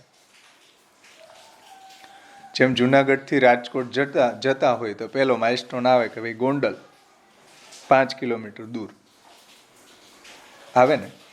તો એવી રીતના આપણે કથા પ્રણાલીથી જ્યારે પ્રભુની દિશામાં આગળ વધી રહ્યા છીએ કે આપણા બીજ ભાવને દ્રઢ કરી રહ્યા છીએ ત્યારે પહેલો માઇલસ્ટોન શું આવશે? જ્યારે બીજ ભાવ ભગવત સેવાના રૂપમાં, અહીંયા બંને કથાનો પ્રક્રિયાનું વર્ણન થઈ રહ્યું છે એટલે કથા શબ્દ અહીંયા હોવો જોઈએ કે બીજ ભાવ ભગવત કથાના રૂપમાં અંકુરિત થઈ જાય છે ત્યારે ગૃહસ્થનો પોતાના ઘર પરિવારમાં રહેલો અનુરાગ દૂર થઈ જાય છે. આ અવસ્થા ઘણી વિલક્ષણ છે અને ભગવાનમાં અનુરાગ વધવા લાગે ત્યારે એ ભગવત ભક્તિમાં જે અનુપયોગી, જે બિનજરૂરી, એટલે કે જેનો ખપ આપણને ન હોય એવા પ્રત્યેક વસ્તુમાં કે ઘર પરિવાર વગેરેમાં આપણો અનુરાગ ઓછો થઈ જશે. આ પહેલો માઇલસ્ટોન છે કે જ્યારે આપણે કથા ગુણગાનની પ્રણાલીથી આગળ વધી રહ્યા છીએ તો ત્યારે આપણો બીજ ભાવ પહેલાં અંકુરિત થશે. ભગવત ભક્તોના સંગથી, ભાગવતના સંગથી, મહાપ્રભુજીના ગ્રંથોના સંગથી પહેલાં આપણો બીજ ભાવ અંકુરિત થશે. જે ભગવાને રોપેલો છે ને આપણે છૂટા પડ્યા ત્યારે એ વરણ, એ જે બીજ ભાવ આપણો પહેલાં અંકુરિત થશે. અને અંકુરિત થઈ જાય ત્યારે ગૃહસ્થનો પોતાના ઘર પરિવારમાં રહેલો અનુરાગ દૂર થઈ જશે એટલે એની સંસારાસક્તિ છૂટશે. સ્નેહાદ રાગ વિનાશ સ્યાત. પ્રભુમાં જ્યારે આપણને સ્નેહ થશે ત્યારે ગૃહ પરિવાર, જે ભગવાનના ભજનના વિરોધી છે એવા ગૃહ પરિવાર, એમાં આપણો અનુરાગ દૂર થઈ જશે. આ અવસ્થા ઘણી વિલક્ષણ છે. ભગવાનમાં અનુરાગ વધવા લાગે છે ત્યારે ભગવદ ભક્તિમાં અનુપયોગી, સમજો, ભગવદ ભક્તિમાં અનુપયોગી, બિનજરૂરી જે બી રિલેશનો છે, જે બી પદાર્થો છે, જે ઘર પરિવાર છે વગેરેમાં આપણો અનુરાગ ઓછો થતો જશે. આ એનું થર્મામીટર છે કે ભગવાનમાં સ્નેહ થયો એ ક્યારે સમજવું. કથા પક્ષવાળા એવું ભાઈ, સેવા પક્ષવાળાનું નીચે આવે છે. આ તો કથા પક્ષવાળાની વાત ચાલી રહી છે કે કથા પક્ષવાળો જે છે એ પોતાના ઘરમાં સેવા નથી કરી શકતો. એના ઘરના બધા જે સભ્યો છે એ ભગવત ભક્તો નથી, એ બધા બહિર્મુખ છે, સંસારી છે. એને કારણે જ્યારે કથા ગુણગાનની પ્રણાલીથી આપણો પ્રભુમાં સ્નેહ થશે ત્યારે જે ભગવાનના ભજનમાં ઉપયોગી નથી એવા બધા પદાર્થો અને એવા વ્યક્તિઓમાં આપણો અનુરાગ ખતમ થશે. સ્નેહાદ રાગ વિનાશ સ્યાત. આ એનું થર્મોમીટર છે. આપણો હજી અનુરાગ છે વિમુખ લોકોમાં, બહિર્મુખ લોકોમાં, સંસારી લોકોમાં, ભજનમાં અનુપયોગી વસ્તુમાં, તો સમજી લેવાનું કે હજી આપણી પ્રેમની પણ કક્ષા નથી. આપણે અરીસામાં, મહાપ્રભુજી આપણને અરીસો બતાવે છે આપણો, આપણે એમાં જોઈ શકીએ છીએ કે આપણે ક્યાં છીએ. સ્નેહ, આ સ્નેહનું કાર્ય લક્ષણ બતાવ્યું કે સ્નેહ થવાથી એની ઇફેક્ટ શું આવશે. પ્રભુમાં સ્નેહાદ રાગ વિનાશ સ્યાત. પ્રભુમાં સ્નેહ થવાથી કથા પક્ષવાળાને ભગવાનના ભજનમાં ઉપયોગી ન હોય એવા પદાર્થો કે વ્યક્તિઓમાં રાગનો નાશ થવો જોઈએ. તો સ્નેહ થયો કહેવાય. વન્સ ઇન ફોર ઓલ સમજી જવા રહસ્ય. સ્નેહાદ રાગ વિનાશ સ્યાત. હવે સેવા પક્ષવાળાને કહે છે, સેવા પક્ષવાળાને પ્રભુમાં સ્નેહ થશે ત્યારે શું થશે? તો જેવો અવ્યાવૃત બનીને પોતાના ઘરમાં નિવાસ કરે છે તેમના અનુરાગનો નાશ થાય તે આવશ્યક નથી ભાઈ. એનું ઘર ભગવાનની સેવામાં ઉપયોગી છે, એના ઘરની અંદર રહેતા સભ્યો વૈષ્ણવો છે જે ભગવાનની સેવામાં ઉપયોગી છે, તો એની અંદર એનો રાગ વધશે, રાગ નાશ નહીં પામે, કેમ કે ભગવાનની ભક્તિના પાર્ટ છે બધા. તો જેવો અવ્યાવૃત થઈને પોતાના ઘરમાં નિવાસ કરે છે તેમના અનુરાગનો નાશ થાય એ આવશ્યક નથી, કારણ કે એમનું ઘર છે એ એની અહંતા મમતાને સંતુષ્ટ કરવા માટે નથી હોતું. સમજો શબ્દો કેટલા ફાઇન શબ્દો છે ટીકાકારના. એનું ઘર એની અહંતા મમતાને સેટિસ્ફાઈ માટે નથી ભાઈ. એમનું ઘર એની અહંતા મમતાને સંતુષ્ટ કરવા માટે નથી હોતું, પરંતુ ભગવત સેવાનું સ્થાન છે, ભગવાનને બિરાજવાનું ધામ છે. એનું ઘર નંદાલય છે, જ્યાં નંદાત્મા જ બિરાજતો હોય એ નંદાલય છે. કાંઈ હવેલી જ નંદાલય થોડું છે. વૈષ્ણવનું ઘર એ નંદાલય છે. નંદાત્મ જ્યાં બિરાજે એ નંદાલય બની જતું હોય છે. તો જુઓ, ભગવત સેવાનું સ્થળ ભગવાનનું મંદિર જ હોય છે. તેમનો પરિવાર પણ સાંસારિક મમતાના બંધનથી બંધાયેલો પરિવાર નથી હોતો, પરંતુ ભગવત સેવા કરવા વાળા વિભિન્ન જુદા જુદા સેવકોનો એ ભક્તિના બંધનથી બંધાયેલો એ પરિવાર છે. કોઈ સંસારના અનુરાગથી બંધાયેલો એ પરિવાર નથી. આ સેવાવાળાની વાત છે. એના રાગનો નાશ નહીં થાય, એના રાગ તો વધશે. ઘરમાં પણ અનુરાગ એને છે, કેમ કે ઘર ભગવાનને બિરાજવાનું ધામ છે. એના પરિવારના સભ્યો પણ પ્રભુની સેવામાં ઉપયોગી ભક્તો છે, તો એનો રાગ જે છે એ તો વધશે એના પરિવારની અંદર કે પ્રભુની સેવામાં એ ઉપયોગી છે. સમજો, એનું ઘર જે છે એ કોઈ એના અહંતાને મમતાને સેટિસ્ફાઈ કરવાનું કોઈ સાધન નથી, પરંતુ ભગવત સેવાનું સ્થળ છે, ભગવાનનું મંદિર જ હોય છે. એમનો પરિવાર પણ સાંસારિક મમતાના બંધનથી બંધાયેલો પરિવાર નથી જેવો પ્રવાહી જીવોનો હોય, પરંતુ ભગવત સેવા કરવા વાળા વિભિન્ન એટલે કે જુદા જુદા સેવકોનો ભક્તિના બંધનથી બંધાયેલો એ પરિવાર છે. અને આ કારણને લીધે બીજભાવ પ્રેમના રૂપમાં જ્યારે અંકુરિત થશે સેવાવાળાનો, પરંતુ બીજી બાજુએ રાગનો વિનાશ નહીં થાય. સમજો, આ કારણને લીધે બીજભાવ પ્રેમના રૂપમાં જ્યારે અંકુરિત થશે સેવા કરતા કરતા, ત્યારે એને પ્રભુમાં જે એનો બીજભાવ અંકુરિત થયો એટલે સ્નેહ થયો, એને કારણે રાગ વિનાશ સ્યાદ, એ જે ઇફેક્ટ આવશે ને કથાવાળાને એ સેવાવાળાને નહીં આવે. પરંતુ બીજી બાજુએ રાગનો વિનાશ નથી થતો, કેમ કે ભગવાનની સેવામાં ઉપયોગી છે બધું. એટલા માટે કથાવાળાને બધું ઉપયોગી નથી, બધા બહિર્મુખ છે, બધા સંસારી છે, એવા બધા પદાર્થો જે ભગવાનની સેવામાં વિનિયોગ નથી થતો, એટલે એને પ્રભુમાં જ્યારે સ્નેહ થશે એટલે બિનજરૂરી જે ભગવાનની ભજનમાં અનુપયોગી પદાર્થો છે એમાં એનો રાગનો નાશ થશે. સેવાવાળાને તો બધું પ્રભુની સેવામાં એનો વિનિયોગ છે. વ્યર્થ ત્યાગા અપેક્ષયા ભગવદ વિનિયોગો શ્રેષ્ઠ. કોઈ બી વસ્તુનો વ્યર્થ ત્યાગ કરવો એના કરતાં પ્રભુની સેવામાં એનો વિનિયોગ કરવો ઉત્તમ છે. તો એના રાગનો નાશ નહીં થાય. એની પત્ની પ્રભુની સેવામાં ઉપયોગી છે, એના પુત્ર વગેરે જે છે એ ભગવાનની સેવામાં ઉપયોગી છે, તો એના રાગનો નાશ નહીં થાય. જે વૃત્ર કહે છે, મમોત્તમ શ્લોક જનેષુ સખ્યમ સંસાર ચક્રે ભ્રમત સ્વકર્મભિ ત્વન માયયાત્માત્મજ દારગેહ સ્વાસક્ત ચિત્તસ્ય નનાથ ભૂયા. એની ટીકા જુઓ. પ્રભુ પાસે માગે છે કે મને એવો ઘર જોઈએ જેમાં હું આપની સેવા કરી શકું, મને એવી પત્ની જોઈએ કે જે આપની સેવામાં ઉપયોગી હોય, મને એવા પુત્ર જોઈએ કે જે આપની સેવામાં ઉપયોગી હોય. એ તો માગી રહ્યા છે વૃત્ર, ભક્ત રત્ન વૃત્ર. એમાં રાગનો નાશનો પ્રશ્ન જ નહીં આવે. તો આ રીતના આ એક પહેલો માઇલસ્ટોન છે સેવાવાળાના યાત્રામાં અને કથાવાળાની યાત્રામાં. સમજણ?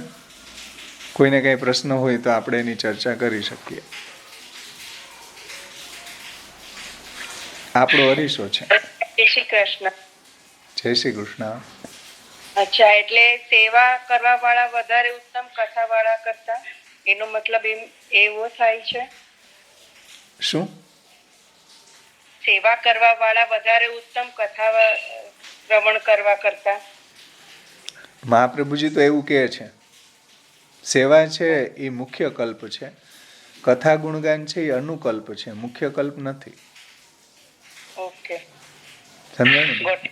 કેમ કે એની સર્વેન્દ્રિયોનો વિનિયોગ ઠાકોરજીની સેવામાં થશે તો બધી રીતે એને પ્રભુમાં ચિત્તની કૃષ્ણ પ્રવણ થવામાં એ સેવા અને કથા બે એની પાસે કમ્પ્લીટ છે. એટલે જેમ કોઈ વજનદાર વસ્તુ હોય એને તમે એક હાથે ઉપાડો અને એને તમે બે હાથે ઉપાડો તો ડિફરન્સ થશે ને.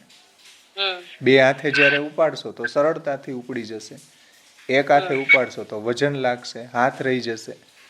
એમ સેવા અને કથાથી આપણો શીઘ્ર નિરોધ થશે. કેવલ કથા જે છે એનાથી નહીં, નિરોધ તો થશે નો ડાઉટ, પણ ઘણા બધી ભય સૂચક સ્તંભ પણ ત્યાં આવે છે, કારણ કે ઇન્દ્રિયોનું સમર્પણ નથી સેવામાં, એટલે પડવાનો ભય છે. અને એને મહાપ્રભુજી આગળ જતા કહે છે કે ભાઈ ઘર છોડવું જોશે હવે બીજ ભાવ દ્રઢ થયા પછી. એટલે બેયની યાત્રા ભલે એનું મંજિલ એક છે, બે અંતે તો એક જ થવાના છે, સેવાવાળો હોય કે કથાવાળો હોય, પરંતુ યાત્રામાં ડિફરન્સ છે સેવાવાળાની અને કથાવાળાની. એમ કે એકને રાગ નાશ થશે, એકને નહીં થાય. એકને જરૂર જ નથી રાગનો નાશ કરવાની, એ તો પ્રભુની સેવામાં ઉપયોગી છે બધું. એમ કથાવાળો છે એનો રાગનો નાશ થવો જ જોઈએ જો પ્રભુમાં સ્નેહ થયો હોય તો, એ એનું થર્મોમીટર છે.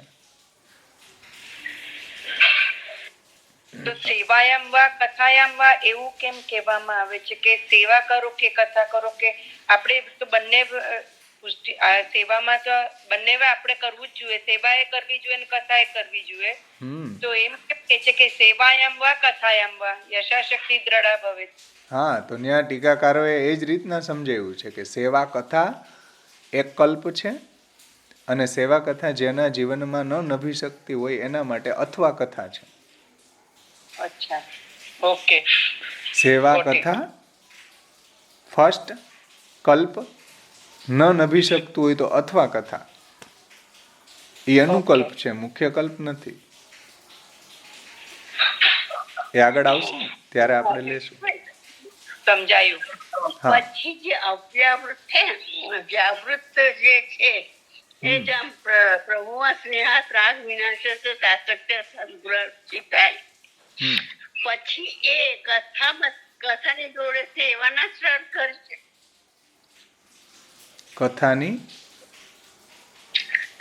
જોડે સેવામાં બી થઈ જાય તો કેમ કે એને રુચિ તો થઈ ગઈ છે ને પ્રભુમાં.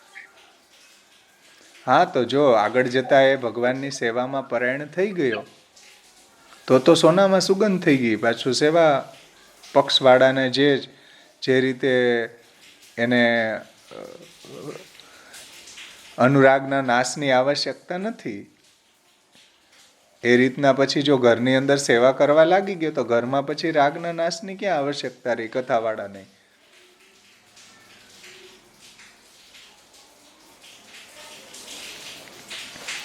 પણ જે ઘરમાં એ રહી રહ્યો છે ત્યાં એને બધા બહિર્મુખ લોકો છે, એના કારણે એ ભગવત સેવા કરી શકતો નથી, એ પ્રતિબંધના કારણે.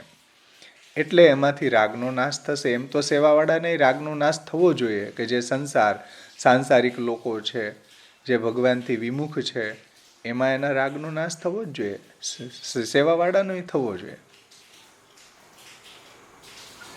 જ્યારે બધા વિમુખ હોય ત્યારે જ સેવામાં. હા, સેવામાં અનુકૂળ હોય તો બહુ ઉત્તમ વાત છે. ભાર્યાદિર અનુકૂલશ્ચેત કાર્યેત ભગવત ક્રિયા.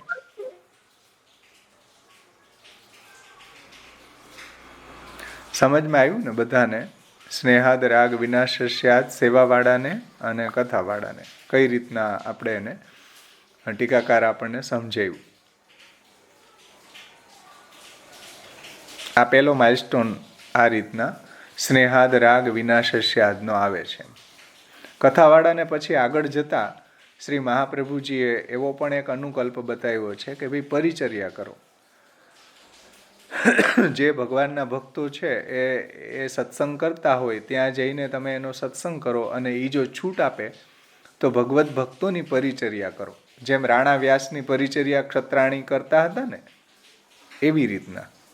તો પરિચર્યાનો પણ એક અનુકલ્પ મહાપ્રભુજી સમજાવે છે કે જેનાથી ઘરમાં સેવા નથી નભી શકતી એ કોઈ ભગવત ભક્તોની પરિચર્યા કરે. તો પરિચર્યાથી પણ એને પ્રભુમાં ભક્તિ દ્રઢ થશે. એના કંઈક પ્રતિબંધ એવા હશે કે જે ભગવત સેવા નથી કરી શકતા, તો એ પણ દૂર થશે. એ આપણે રાણા વ્યાસના પ્રસંગમાં એક ક્ષત્રાણી જે હતી એને એવી ભક્તિ સિદ્ધ થઈ છે પ્રભુમાં. તો એવો કલ્પ પણ મહાપ્રભુજી આગળ સમજાવ્યો છે પરિચર્યાવાળાનો. એ આપણા ટીકાકાર જ્યારે સમજાવશે ત્યારે આપણે જોશું એને પણ. આટલું બધાને ક્લિયર થયું હોય, સમજાઈ ગયું, તો આપણે ખ જોઈએ.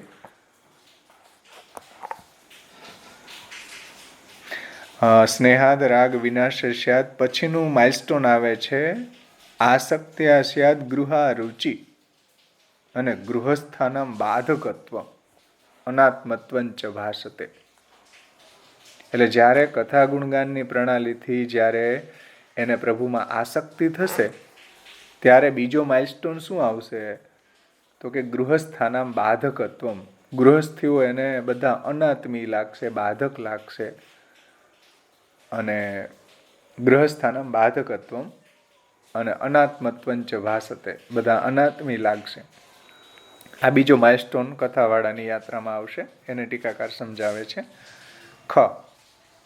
ભગવત કથા માર્ગથી બીજ ભાવને દ્રઢ દિશામાં આગળ વધવાવાળા યાત્રીને બીજો માર્ગસૂચક સ્તંભ એટલે માઇલસ્ટોન ભગવદ આસક્તિનું મળશે. જુઓ, સ્નેહ પછી આસક્તિ. એની આગળની જે બધી કક્ષાઓ છે લાલુ ભટ્ટજીએ પ્રમેય રત્નારણવમાં સમજાવી છે. રુચિ, સ્થાયી રુચિ, પછી પરોક્ષ રુચિ, અપરોક્ષ રુચિ, અને પછી પ્રેમ આવ્યો. મહાપ્રભુજીએ પ્રેમથી શરૂઆત કરી છે કે આગળની તો એને બધી રુચિ ને સ્થાયી રુચિ ને અપરોક્ષ રુચિ તો કમ્પ્લીટ હશે જ એમ. એવી મહાપ્રભુજી માનીને ચાલે છે. તો ભગવત કથાથી બીજ ભાવને દ્રઢ કરવામાં આગળ જતા એને બીજો માઇલસ્ટોન આવશે, ભગવદ આસક્તિનો મળશે.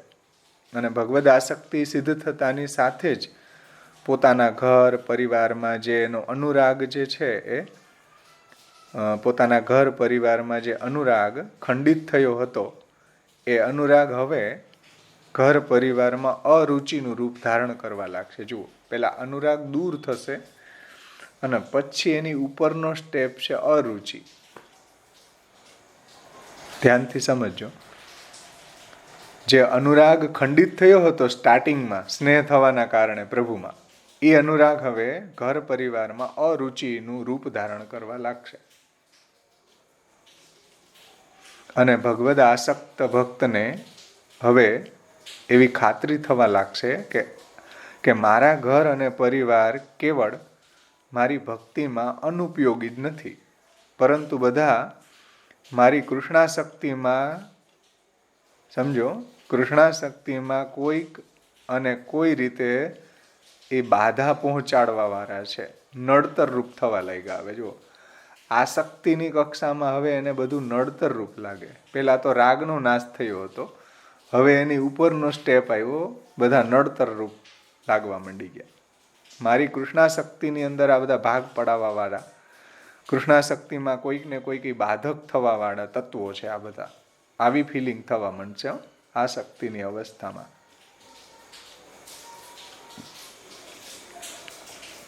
રુચિની અવસ્થામાં તો કેવલ, સ્નેહની અવસ્થામાં તો કેવલ રાગનો જ નાશ થયો હતો, પરંતુ ભગવદ આસક્ત ભક્તને એવી ખાતરી થવા લાગશે કે મારા ઘર અને પરિવાર કેવળ મારી કૃષ્ણ ભક્તિમાં અનુપયોગી જ નથી. એટલે એટલું જ નહીં એમ કે આ અનુપયોગી તો છે જ એમ, પરંતુ બધા મારી કૃષ્ણાસક્તિમાં કોઈ ના કોઈ રીતે નડતર પહોંચાડવા વાળા છે. બસ આ મનોભાવ જ એમના પોતાના ઘર પરિવાર તરફ એને અરુચિ જગાડી દેનાર બનશે. આવો એનો મનોભાવ કે આ બધા હવે આપણા આત્મી નથી, અનાત્મી લાગવા માંડશે એને. તો આવો મનોભાવ એને ઘર પરિવાર તરફ અરુચિ જગાડી દેનારો થશે. અને અત્યાર સુધી તો એને પોતાના ઘરને અને ઘરમાં રહેતા બીજા બધા માતા પિતા, પતિ, પુત્ર, પુત્રી ઇત્યાદિ ઇત્યાદિ બધા મિત્ર બાંધવોને એ પોતાના માની બેઠો હતો. હવે એમને એના વિશે તેને લાગવા માંડશે કે આ મારા સગા નથી ભાઈ, આ ખોટું હું માની બેઠો હતો કે આ મારા સગા છે ને અમારું આમ કરી દેશે ને આમ કરશે. બધા કૃષ્ણાસક્તિમાં બાધારૂપ છે, નડતર છે. આવા સમજો, આ ક્યારે એને ફિલિંગ આવશે? જ્યારે એની આસક્તિની કક્ષા આવશે કથા પક્ષવાળાની, ત્યારે એને આવી અનુભૂતિ થવા લાગશે કે આ બધા હવે અનાત્મી છે, આ બધા હવે મારા સગા નથી, હવે મને આ કૃષ્ણ ભક્તિમાં બાધક થઈ રહ્યા છે, હવે આનાથી મારે છૂટવું છે. આવું થશે એને. કારણ કે શ્રી કૃષ્ણના પ્રત્યેની મારી આસક્તિમાં આ બધા પોતાનો ભાગ પડાવવા માગે છે. પોતાનો ભાગ પડાવવા માગે છે એટલે શું? આપણને એમાંથી કાઢવા માગે છે એમ કે ભાઈ એનામાં હવે તમે ભજન નહીં કરો, હવે અમારામાં ધ્યાન દો, અમારી સેવા કરો, ઠાકોરજીની શ્રવણ કીર્તન મૂકો હવે. એટલે આપણી કૃષ્ણ ભક્તિમાં નડતર રૂપ થશે, ભાગ પડાવવા માગે છે. અને પ્રત્યેક ઘરનો માણસ પોતાના પરિવારના બીજા સભ્યની પોતાના તરફની આસક્તિની કુદરતી રીતે અપેક્ષા રાખતો જ હોય છે કે આ બધા અમને પ્રેમ કરવા જોઈએ, બધા અમારી સેવા કરતા હોવા જોઈએ. એવું જ બધા એમ જ ઈચ્છે ઘરના સભ્યો. કૂતરો હોય ને, કૂતરોને એમ જ લાગે કે બધા મને એટેન્ડ કરવા જોઈએ. જુઓ તમે, કૂતરાને એટેન્ડ ન કરો તો એ ભસે. જે લોકો કૂતરા પાડતા હોય ને એને ખબર હશે આ કે કૂતરાને કોઈ એટેન્ડ ન કરે તો કૂતરાને માઠું લાગી જાય. બોલો, સભ્યોને તો થાય જ એવું. એટલે એ બધા આપણી કૃષ્ણ ભક્તિમાં ભાગ પડાવનારા થઈ ગયા. ભાગ પડાવનારા એટલે કૃષ્ણ ભક્તિ એને જોતી નથી હો, એ એંગલથી ભાગ પડાવનારા નથી હો.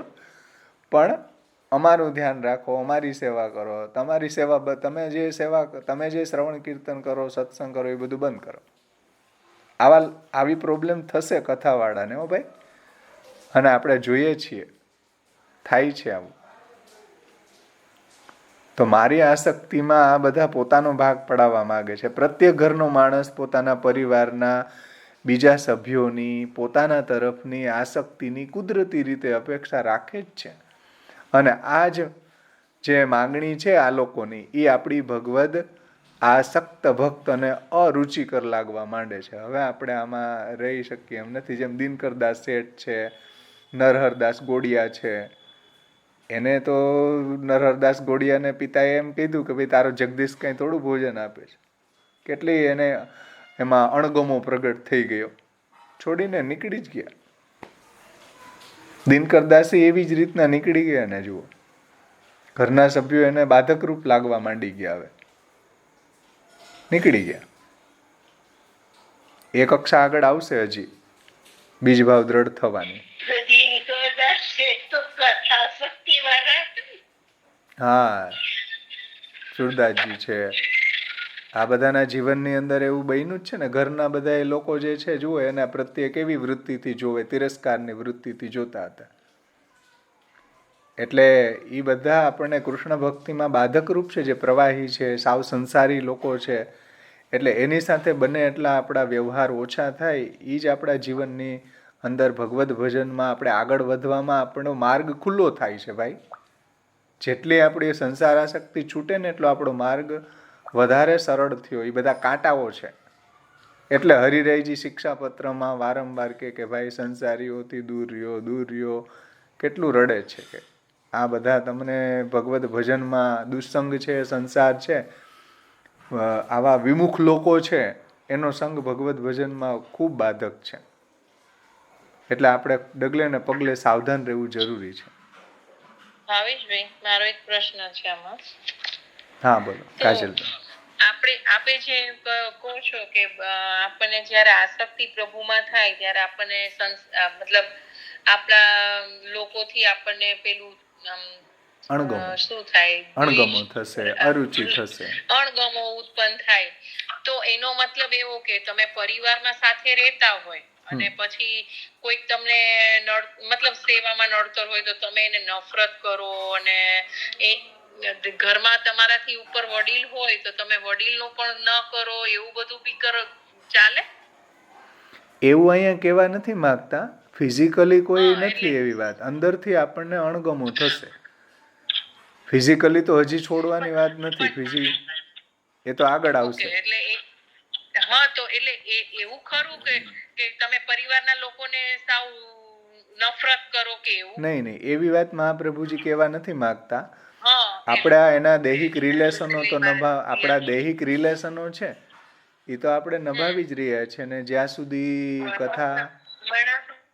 કથા પક્ષ વાળાને જ્યાં શું વર્ણાશ્રમને સાચવતા સાચવતા જ પ્રભુની સેવા કરવાની છે ને. વર્ણાશ્રમ તો સાચવવાનો જ છે ને જોડે જોડે.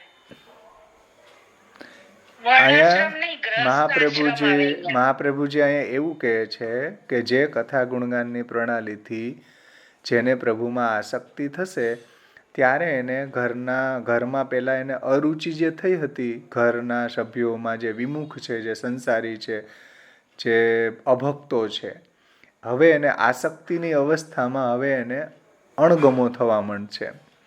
એટલે એમાં કંઈ આપણા જે દૈહિક રિલેશનો છે કે દૈહિક રિલેશનો નભાવવા નહીં, કે એના માટે તમારે ભોજન નહીં બનાવવું કે એના કપડાં ન ધોઈ દેવા, એવું અહીંયા મહાપ્રભુજી નથી કહેતા.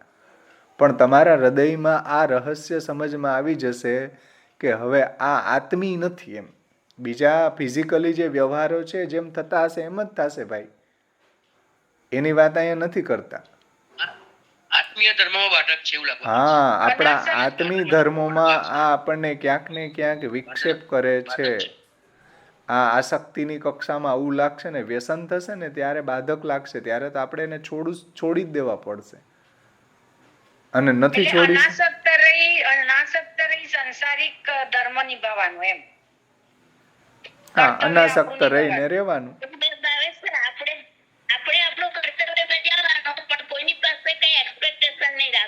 હા, બરાબર. રાઈટ, બરાબર. બરાબર છે. આપણે એ રીતના રહેવાનું કે આપણને પણ એમાંથી આસક્તિ નીકળી જશે એમ.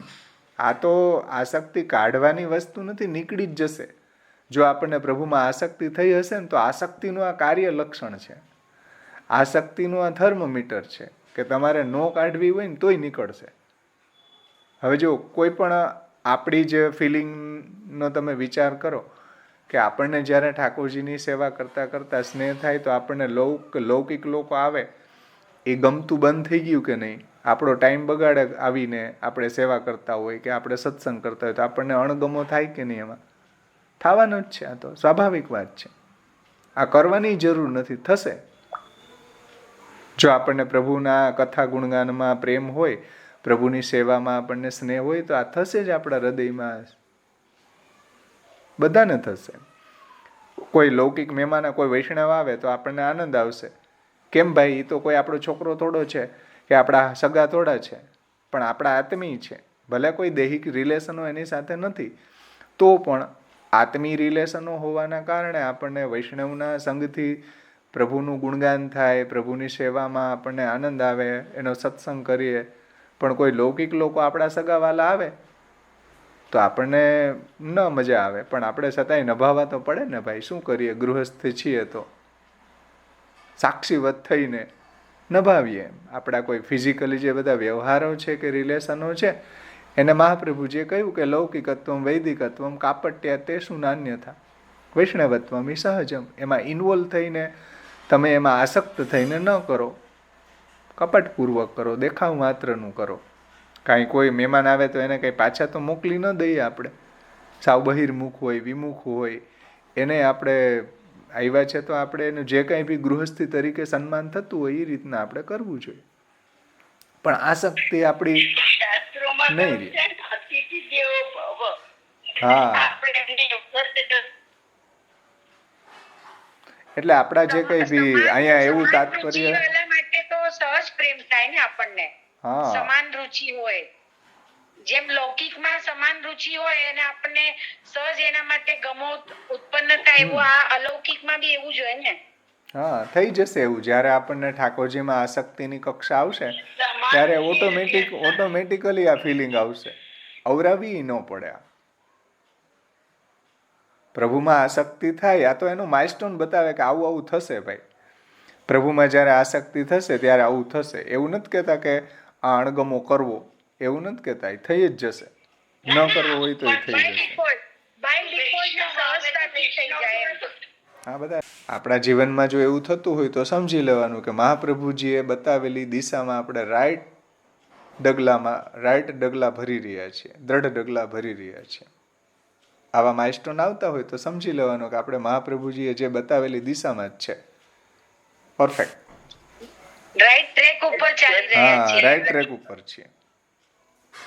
હવે આવું સેવાવાળાને નહીં થાય એ બે લીટી છે, આપણે લઈ લે પછી આપણે ચર્ચા કરીએ. જુઓ કે સેવાવાળો છે પરંતુ પોતાના ઘરમાં કૃષ્ણ સેવા કરવાવાળા ભક્તના મનમાં ભગવદ આસક્તિ યાની પ્રભુ પ્રત્યે પ્રેમ પ્રગટ થાય છે જ.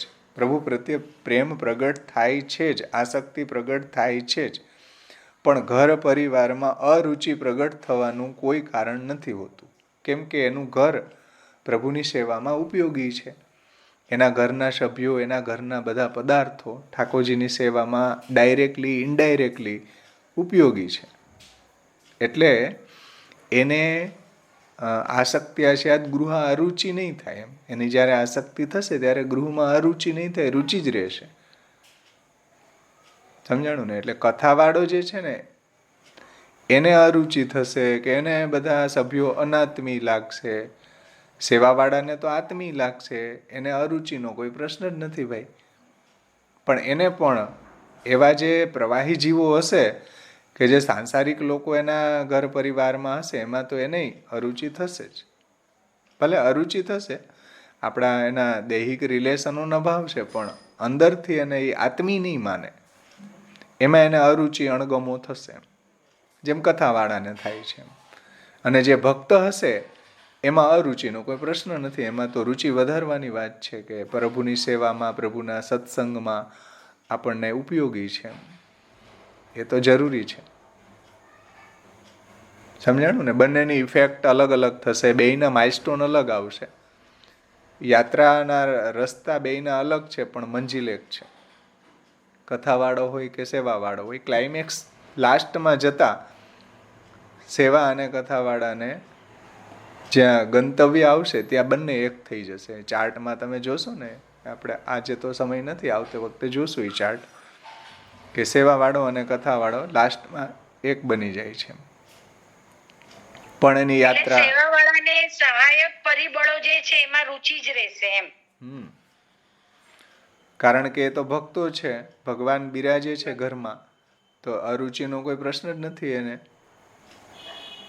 પણ કથાવાળો છે એને તો આવો માઇલસ્ટોન આવવો જ જોઈએ એના જીવનમાં, કે જ્યારે એને પ્રભુમાં આસક્તિ થશે ત્યારે આસક્તિ આસ્યાદ ગૃહ અરુચિ ગૃહસ્થાનમ બાધકત્વમ અનાત્મત્વંચ ભાસતે. ગૃહમાં અણગમો થશે. પહેલાં શું થયું? પહેલા માઇલસ્ટોનમાં કે પહેલાં રાગનો નાશ થયો. બીજો માઇલસ્ટોનમાં એને અણગમો થવા લાગ્યો કે હવે આપણે અહીંયા મજા નથી આવતી એમ. ગૃહસ્થાનમ બાધકત્વમ અનાત્મત્વંચ ભાસતે. બધા અનાત્મી લાગવા માંડે, ગૃહ એને બાધક લાગવા માંડે. કેમ કે હવે મારા ભજનમાં વિક્ષેપ કરવા વાળું છે આ ગૃહ. એટલે મહાપ્રભુજી આગળ જતા એના અનુકલ્પ બતાવ છે કે જ્યારે એને વ્યસન થશે ત્યારે તો એ છોડવાની જ મૂડમાં આવી જશે, અને પછી એને આગળ જતા ભગવત ભક્તો જ્યાં રહેતા હોય કે એવું વાતાવરણ જ્યાં એના બીજ ભાવને દ્રઢ રાખે કે એની ભક્તિ આગળ વૃદ્ધિંગત થાય, એવા મહાપ્રભુજી ઉપાયો આગળ સમજાવ્યા છે. અતસ્થેયમ હરિસ્થાને તદીય સહ તત્પરે અદૂરે વિપ્રકર્ષેવા યથા ચિત્તમ ન દુષ્યતિ. એ આપણે જોશું મહાપ્રભુજી જ્યારે આગળના શ્લોકમાં એના બધા અનુકલ્પ સમજાવશે ત્યારે. પણ અત્યારે આપણે બે માઇલસ્ટોન આવ્યા, એક તો સ્નેહાદ રાગ વિનાશસ્યાત અને એક આવ્યો છે આસક્તિ આસ્યાત ગૃહારુચિ ગૃહસ્થાનામ બાધકત્વમ અનાત્મત્વંચ ભાષતે. અહીંયા સુધીમાં કોઈને કંઈ પ્રશ્ન હોય તો આપણે એની ચર્ચા કરીએ, નહીંતર આપણે આગળ સમાપન કરીએ. આમાં ભાવેશભાઈ પેલું ગદાધર દાસને ત્યાં માધવદાસ કે કોઈ હોય છે, ભાજી ટોકરીની સેવા કરે છે, લઈ આવે છે ને સિદ્ધ કરી આવે, એ પરિચર્યાનો જ પ્રકાર કહેવાય ને ચાતું? પરિચર્યા વાળા ઘણા આપણે ત્યાં ભગવતી ભક્તિ એને છે જ ને. એ આગળ જયારે આવશે મહાપ્રભુજીએ કહ્યું છે પરિચર્યાનો પ્રકાર, ત્યારે આપણે એ બધા વાર્તા પ્રસંગોમાંથી જોશું કે કેટલા ભગવદીઓ છે અને પરિચર્યા દ્વારા પણ એનો બીજ ભાવ દ્રઢ થયો છે, પરિચર્યા દ્વારા પણ એને પ્રભુનો સાનુભાવ થયો છે, અને કથા ગુણગાનની પ્રણાલીથી જે આગળ વધ્યા છે એને પણ ઠાકોરજીનો અનુભવ થયો છે. સત્સંગથી જે ચાચા હરિવંશજી છે, એવા ઘણા ભગવદીઓ છે કે જે સત્સંગથી જ એનો એવો બીજ ભાવ દ્રઢ થઈ ગયો, અને એ તો નીકળી ગયા જ છે ઘર છોડીને. જુઓ, નાગજી ભટ્ટ છે, દિનકરદાસ શેઠ છે, એવા ઘણા ભગવદીઓ છે.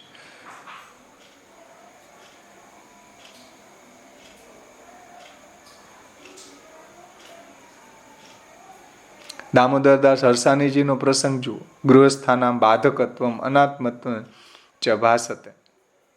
પ્રોપર્ટી ઉપરથી ભૂસકો મારીને નીચે ઉતરીને પોદારે પ્રોપર્ટીનો જ્યાં બટવારા, પ્રોપર્ટીના જ્યાં ભાગ પડતા હતા, તો બધામાંની આસક્તિ મહાપ્રભુજીના દર્શન માત્રથી જ છૂટી ગઈ.